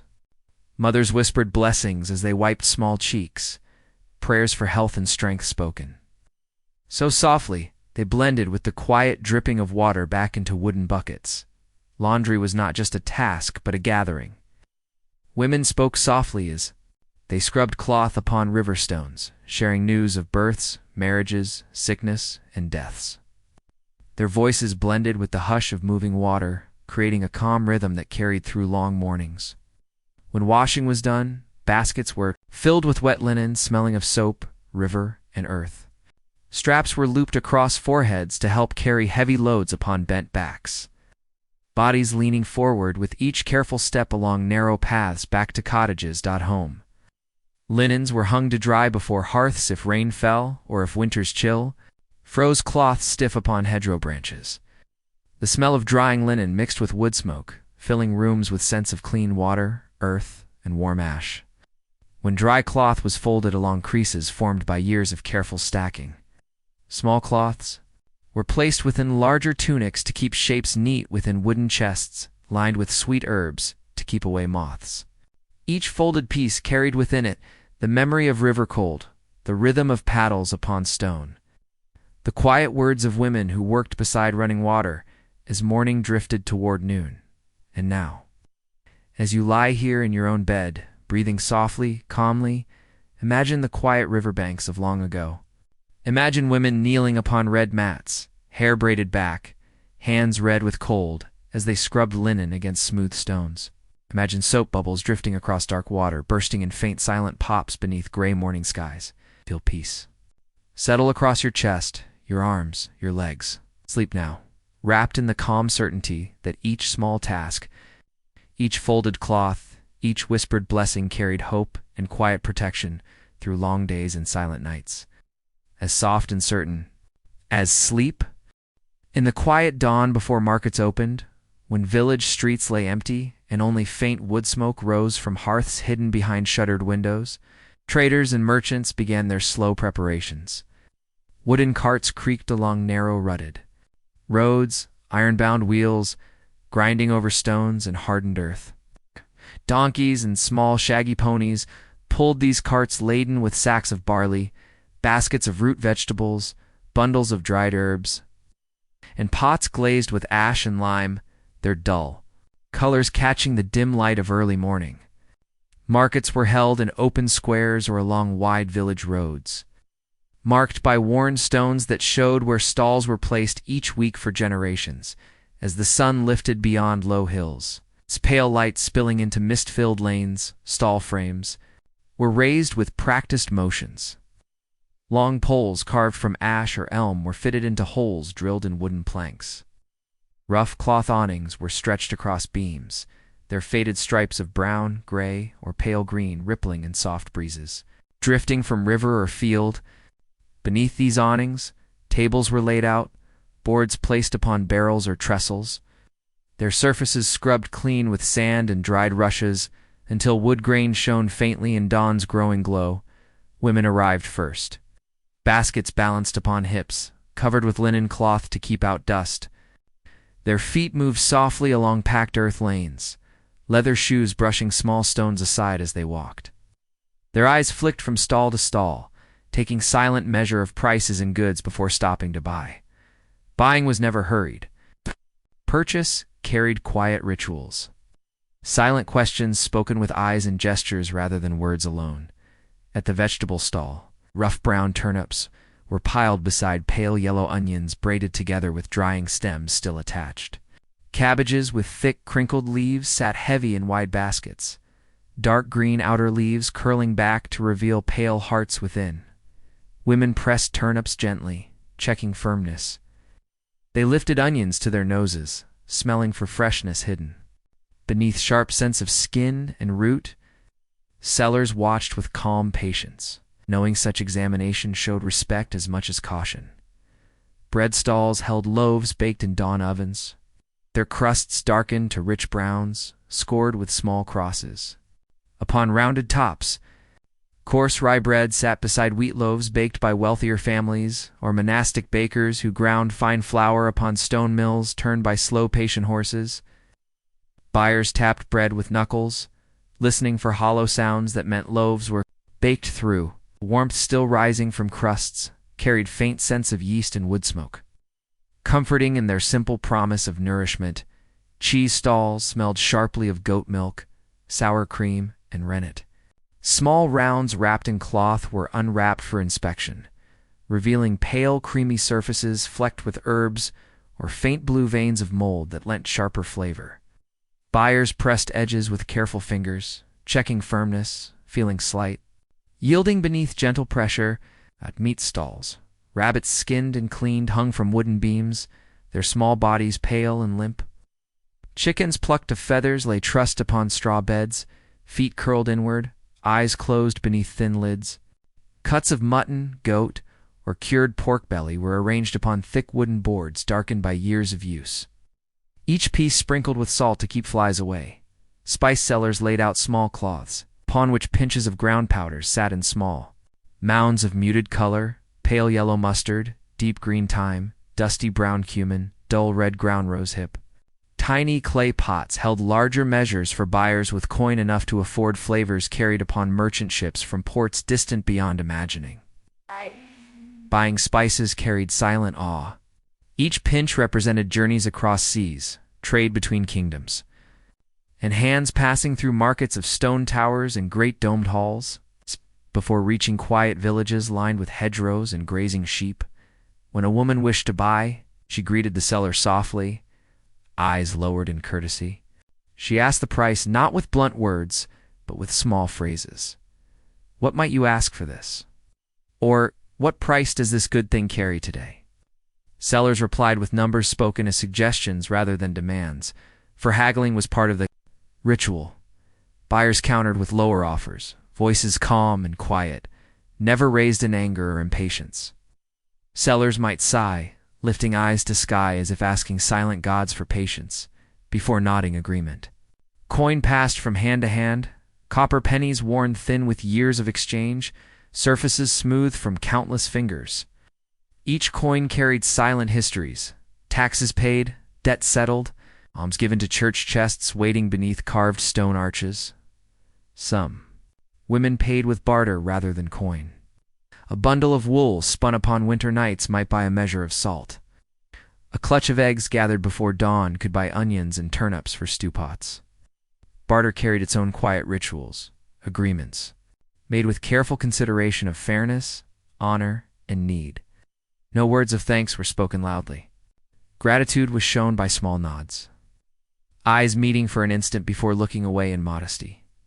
Children walked beside mothers, watching these exchanges with wide, quiet eyes, learning silent rules of buying and selling that shaped life beyond prayer or labor alone. They watched as mothers pressed turnips, smelled onions, tapped bread crusts, pinched cheese edges, and bartered spun wool for a twist of thyme or a small clay pot of mustard powder. They felt the weight of coins placed into their palms for safekeeping, copper warm from mother's skin, as the sun rose higher. The market square filled with murmurs blending into a quiet hum. Sellers called out prices in calm voices, never shouting. Buyers drifted between stalls, baskets growing heavier with each stop. Smells mixed into a gentle cloud: bread crust, drying herbs, faint sharpness of goat cheese, mellow sweetness of apples piled in woven baskets beside pearled barley grains sold by weight from wooden scoops. By midday, shadows shortened. Bread loaves sold grew fewer, their rough cloth coverings gathered and folded away. Vegetables left upon tables were brushed of dust, packed back into baskets to carry home or feed family pots if unsold. Coins clinked softly as sellers counted. Then beneath awning shade, heads bent, lips moving in silent tally, buyers carried baskets home along narrow lanes lined with hedges heavy with berries. Children skipping ahead, feet brushing dust into faint pale clouds that drifted behind like ghosts of vanished fowls. And now, as you lie here in your own bed, breathing softly, calmly, imagine the quiet markets of long ago. Imagine wooden stalls beneath striped awnings rippling in gentle breeze, bread loaves stacked upon worn boards, cheese wheels unwrapped for careful eyes, copper coins passed from hand to hand with silent courtesy. Imagine mothers pressing vegetables, fathers lifting salted pork belly, children watching with quiet attention as life's small rituals wove each day together in silent certainty. Feel peace settle across your chest, your arms, your legs. Sleep now, wrapped in the calm rhythms of markets fading into quiet dusk. Knowing that each purchase, each whispered barter, each soft step upon dusty lanes carried hope and gentle order. Through life's slow-turning days, as soft and certain as sleep itself, in the quiet mornings before roosters crowed their first slow calls across gray fields, before sheep bleated softly from pens lined with woven willow hurdles, craftsmen woke to begin their long day's work. Oh. The village remained hushed in darkness. Rushlights flickering within narrow, shuttered windows, smoke curling faintly from low-thatched roofs as hearths were stirred back to life. Inside, small workshops built from timber beams and wattle packed with clay, tools hung from iron nails. Driven deep into wooden posts, darkened by years of dust and ash. Each tool carried silent stories, small histories woven into wooden handles, worn smooth by calloused hands, gripping them through long seasons of careful work. A carpenter's workshop smelled of fresh-cut oak and old damp earth. Blocks of wood sat stacked against walls, bark still clinging to rough outer edges.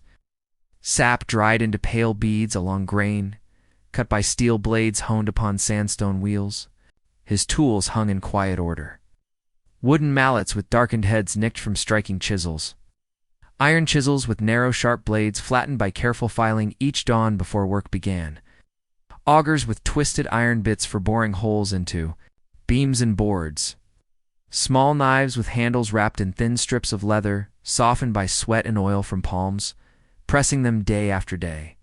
Planes carved from ash or elm, their soles worn smooth. Blades angled at quiet perfection to peel away curls of wood that fell to dirt floors in thin, pale ribbons. The carpenter worked by window light, narrow slits cut into clay walls, sunlight, falling in quiet golden squares upon boards balanced across simple trestles. His hands moved with calm certainty, measuring lengths by eye and finger span, checking widths by pressing thumb to grain, and feeling the silent language of wood's age and strength. Children watched from corners, eyes wide as small curls of oak peeled away beneath plain blades, falling like feathers to pile upon worn stone floors. The blacksmith's forge glowed softly long before dawns. First light rose above sleeping fields. Bellows made from calf hide stretched upon wooden frames lay beside hearth stones. Handles worn smooth from years of pumping air into coals burning bright orange and yellow. The blacksmith's tools hung heavy upon beams darkened by soot and heat, hammers of many sizes, their heads blackened by years of striking iron upon iron. Tongs curved at ends to grip hot metal bars glowing with silent fire. Chisels for cutting, punches for shaping holes, rasps for filing rough edges into smooth, quiet lines. Each tool carried its own weight and silent purpose, each handle shaped by the memory of hands that lifted, gripped, and guided them through countless hours beneath glowing forge light. His anvil sat at the center of his workshop, its surface dark and polished from years of hammer blows. Upon it, iron bars were bent, hooks curved, nails shaped, and pointed with small taps and quiet force. Sparks rose in faint golden showers with each strike, drifting upward to vanish in smoke, curling into beams hidden within shadows above.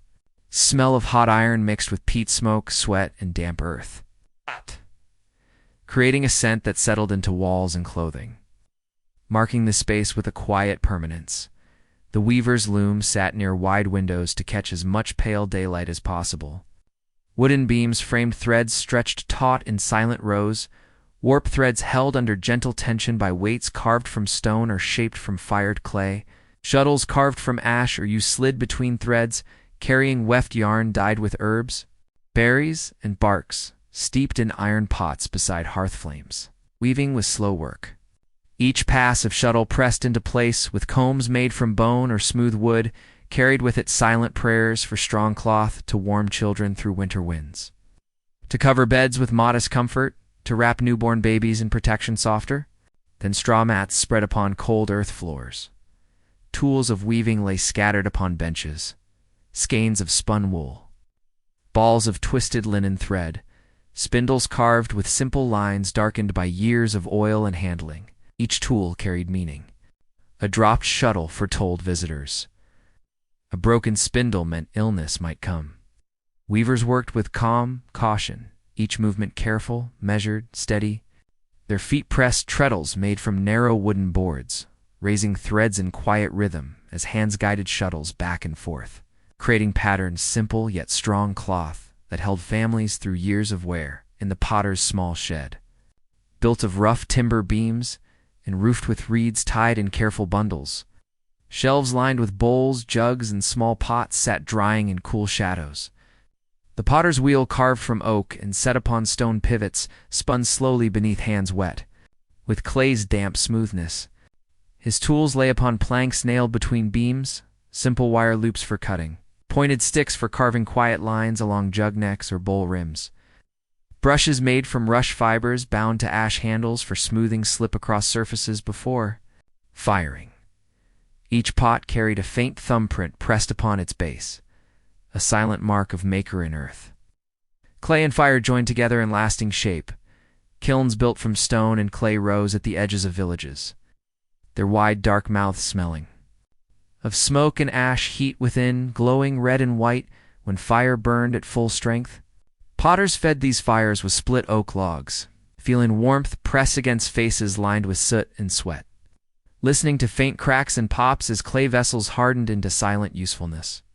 Children watched from safe distance, eyes wide at light, pouring from kill mouths, wondering at the mystery of earth becoming stone under heat's quiet command.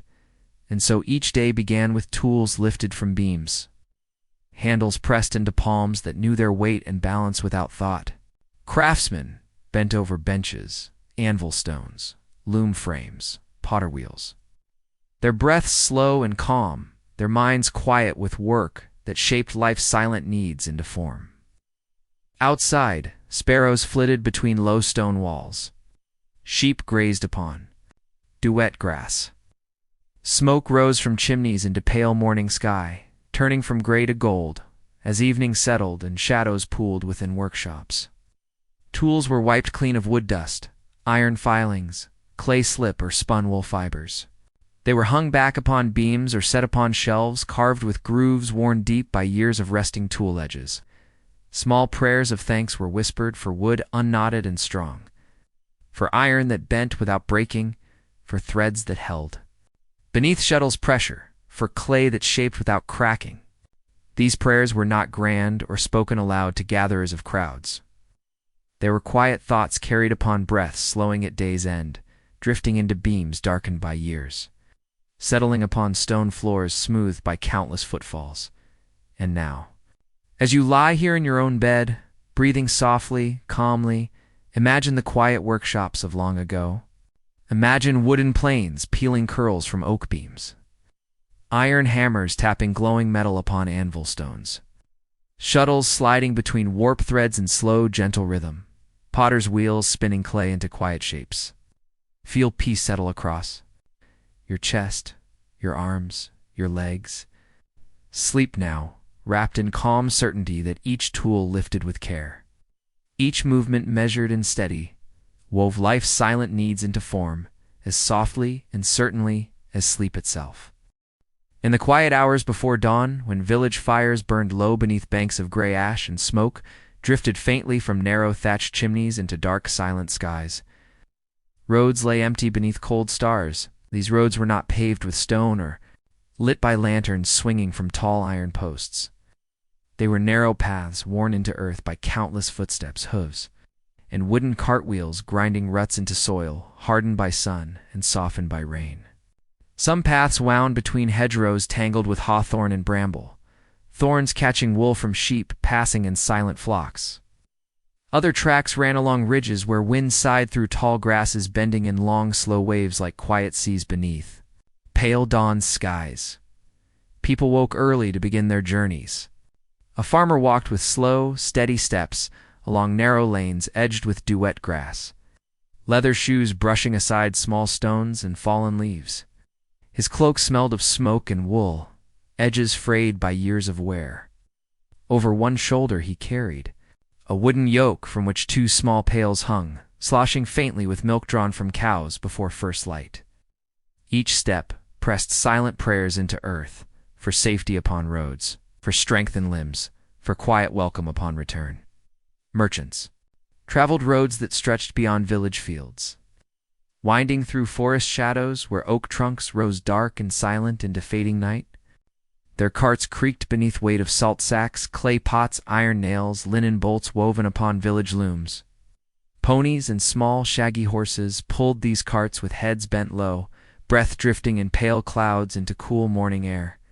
Wheels turned with soft wooden groans, iron rims grinding stone and dirt into faint dust that drifted away upon dawn breezes.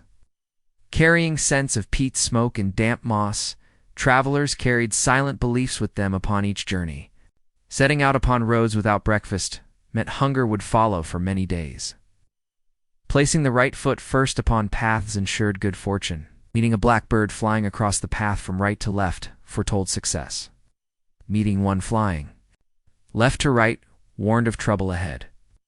If a traveler stumbled upon first steps beyond thresholds, it was best to return home, sit for a moment, and begin again once fears settled like quiet dust upon worn stone floors. Roadside shrines stood at crossroads. Small carved stones or simple wooden crosses bound with twine and crowned with bunches of withered herbs tied months before. Travelers paused before these silent markers, bowing heads and whispering short prayers for protection against spirits who wandered between road shadows and forest depths.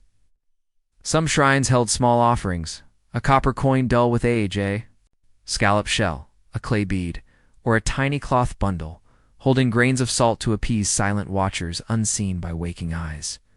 Along roads near villages, ditches ran shallow and silent, their bottoms lined with rushes bending in faint breezes. Children walked these roads with bare feet, brushing dust into pale clouds rising in warm summer sun. Their voices carried soft songs, simple rhymes, naming birds or blessing passing bees, gathering nectar from hedgerow flowers, bright with morning dew. In autumn, carts carried harvested barley and wheat along these roads, wheels coated in mud dark with rain. Horses strained against leather harness, creaking with each step, breaths huffing slow and warm into cold mist rising from damp earth. Often carried small charms, sewn into cloak hems, or tucked into leather pouches hanging from belts. A sprig of rowan wood to guard against spirits, tiny bag of salt to keep hunger and curses away, an iron nail tied with red thread to repel jealousy, an ill will from strangers met upon silent roads. These charms were not shown or spoken of. Their power lay in quiet secrecy, woven into daily life, like silent prayers spoken before sleep. Roadside inns stood along major trade paths, low buildings built of timber frames and stone, their roofs thatched with thick bundles of reed or straw, tied tight against rain's soft drumming. Inside, benches lined wide hearths, burning oak logs cut from nearby forests. Travelers sat with cloaks spread to dry, boots set near glowing coals. Hands wrapped around wooden mugs filled with thin ale or warm milk flavored with ground mustard seed or thyme. Voices murmured softly news of harvests, distant markets, or passing lords riding with banners bright as autumn leaves under gray skies. Outside, horses stood tethered to rough rails, their tails flicking away flies as they shifted upon cobbled yards damp with fallen rain. At night, roads lay silent beneath pale light of moon drifting between clouds. Owls called from hedgerows. Mice rustled through dry fallen leaves, and wind sighed across open fields carrying scents of cut hay, wood smoke, and distant river reeds. Travelers who walked by night carried rush torches, their flickering flames casting brief orange light upon dark road edges before smoke rose and vanished into blackness stretching beyond all sight. Some hurried, fearing spirits who wandered roads after dusk. Others walked slowly, feeling peace within quiet darkness, their footsteps beating steady rhythms upon hard earth paths lined with sleeping wildflowers and folded nettles heavy with dew. Children learned roads first by walking. Narrow paths between cottages, stone churchyards, and small wells hidden within thickets of hazel and elder.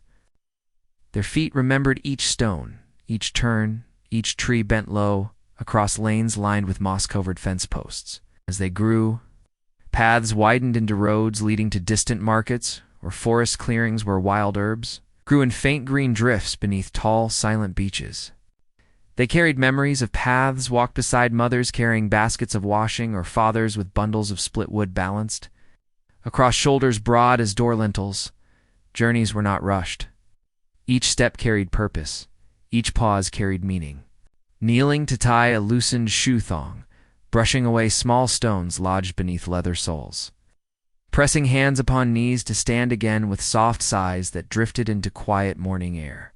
Roads taught patience. They taught silence.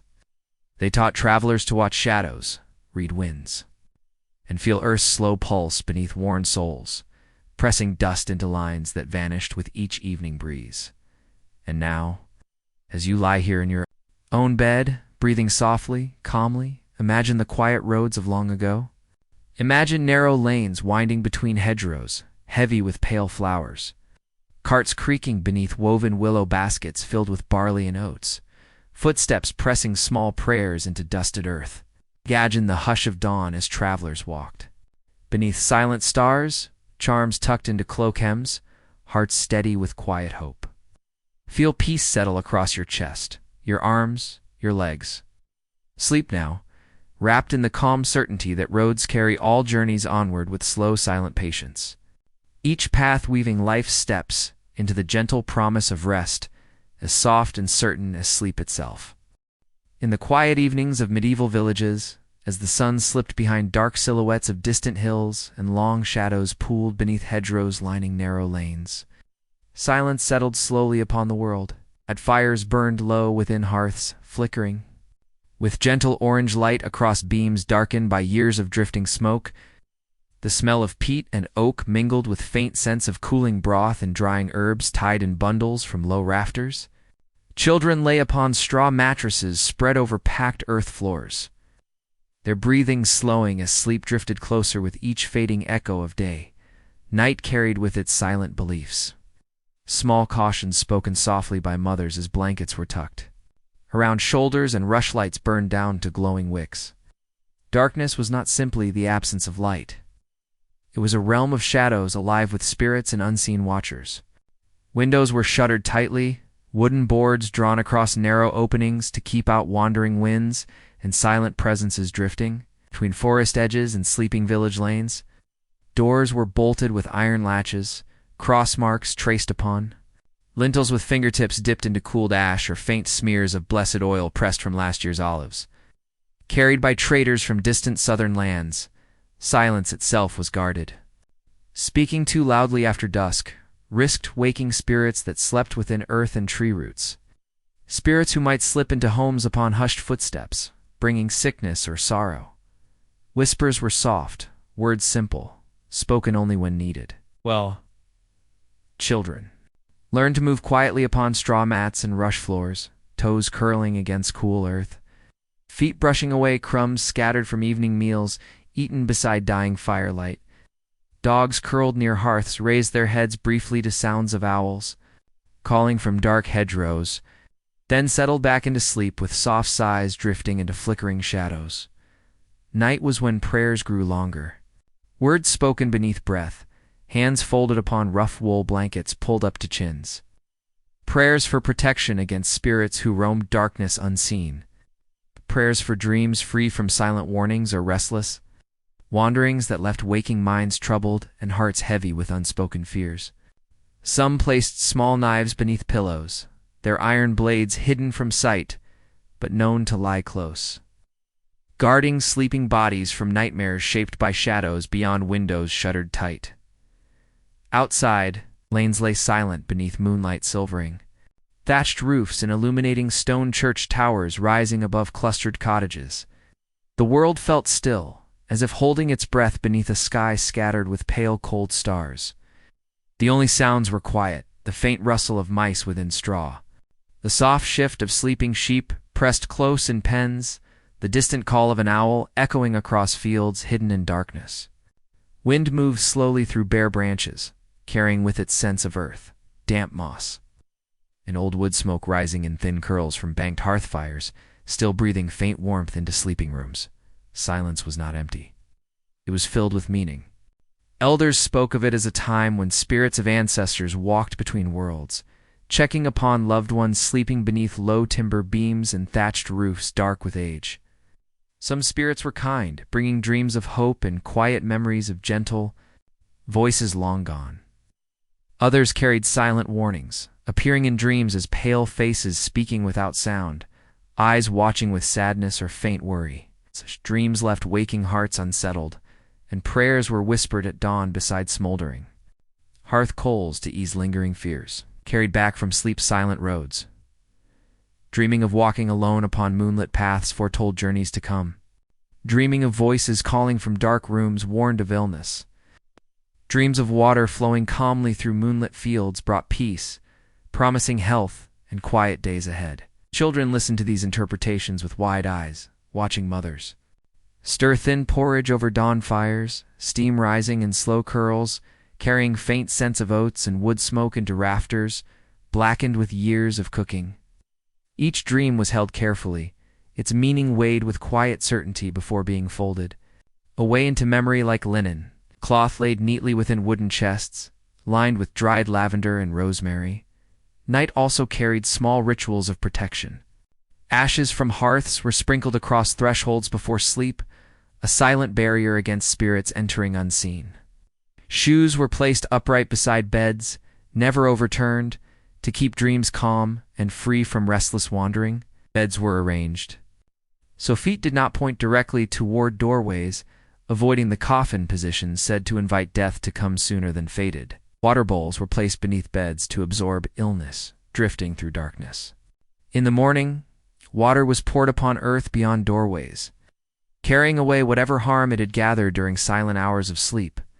Silence held these small acts within it like seeds carried upon cold winter winds, each one rooted in quiet hope for safety through night's long, slow hours. And as morning neared, darkness lightened from black to deep gray, roosters called from distant barns, and cows shifted within stalls filled with clean straw gathered the day before. Fires were stirred from banks of ash, glowing coals fed with thin twigs until orange flames rose to warm, chilled rooms. Children woke slowly, eyes blinking into pale dawn light, ears filled with silence lifting away like mist rising from fields hidden beyond shuttered windows. And now, as you lie herein, your own bed, breathing softly, calmly, imagine the silence of medieval nights. Imagine shuttered windows closed against unseen winds, rushlights flickering with faint golden glow, dogs sleeping curled upon straw mats, and the quiet rhythm of breathing rising and falling beneath wool blankets woven upon slow looms standing. Beside dim hearths, feel peace settle across your chest, your arms, your legs. Sleep now, wrapped in calm certainty that silence itself guarded hearts through darkness, carrying dreams upon its quiet wings as softly and surely as sleep itself.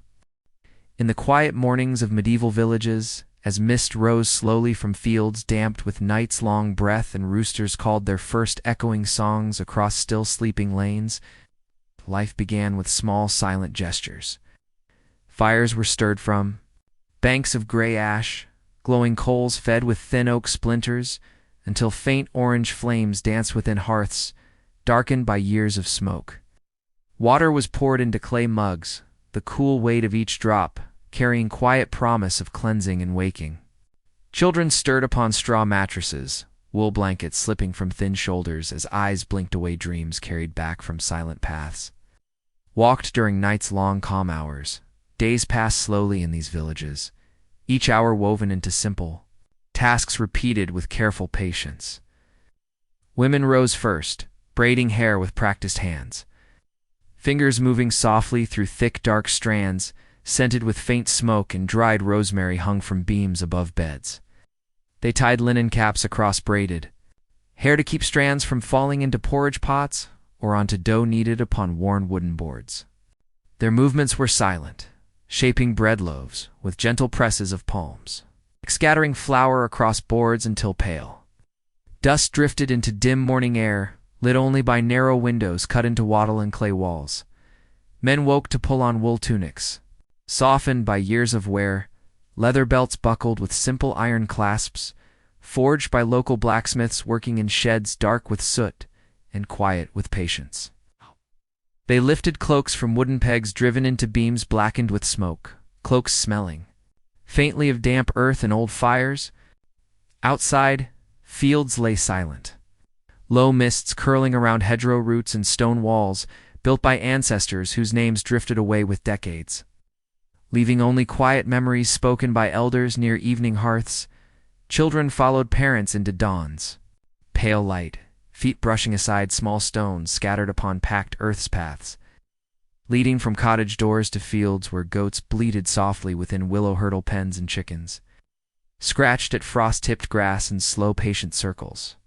Small hands carried baskets woven from reeds gathered during summer's warmth, baskets filled with herbs tied in simple bunches, barley grains for chickens, or thin slices of dark rye bread wrapped in linen cloth to share as morning meals taken. Beside hedgerows heavy with dew, days passed without haste. The sun climbed slowly above low hills, its pale warmth slipping through bare branches of winter oaks, standing like silent watchers at field edges. Smoke rose in thin silver threads from cottage chimneys, drifting into skies pale as washed linen. Within homes, floors were swept with birch twig brooms tied with willow strands, their faint scent mingling with smells of peat smoke and cool earth carried in upon shoes worn thin by silent journeys between hearth and barn. Elton as daylight faded into long, quiet evenings. Families gathered near hearth fires, banked high with oak logs split and stacked through autumn's shortening days. Shadows gathered in corners where rushlights burned with flickering yellow glow. Small flames bending beneath drafts, slipping through cracks in timber frames and around shuttered windows. Children lay upon wool blankets spread upon straw heads, resting against mothers' knees as stories were told in voices calm and unhurried, words drifting into warm smoke rising to blackened beams overhead. Stories were not tales of great kings or distant battles, but quiet remembrances of days past, of bread baked during hard winters when flour barrels held only dust by spring, of goats born upon cold straw floors, their thin bleats calling hope back into silent barns, of herbs gathered along narrow lanes, their scents pressed into linen, sachets, to keep sickness away from sleeping children. Each story held small truths, carried like pebbles in leather pouches tied to belts. Silent weights grounding hearts in simple certainties. Nights deepened slowly, darkness settling upon villages, like a wool cloak wrapped around sloping shoulders.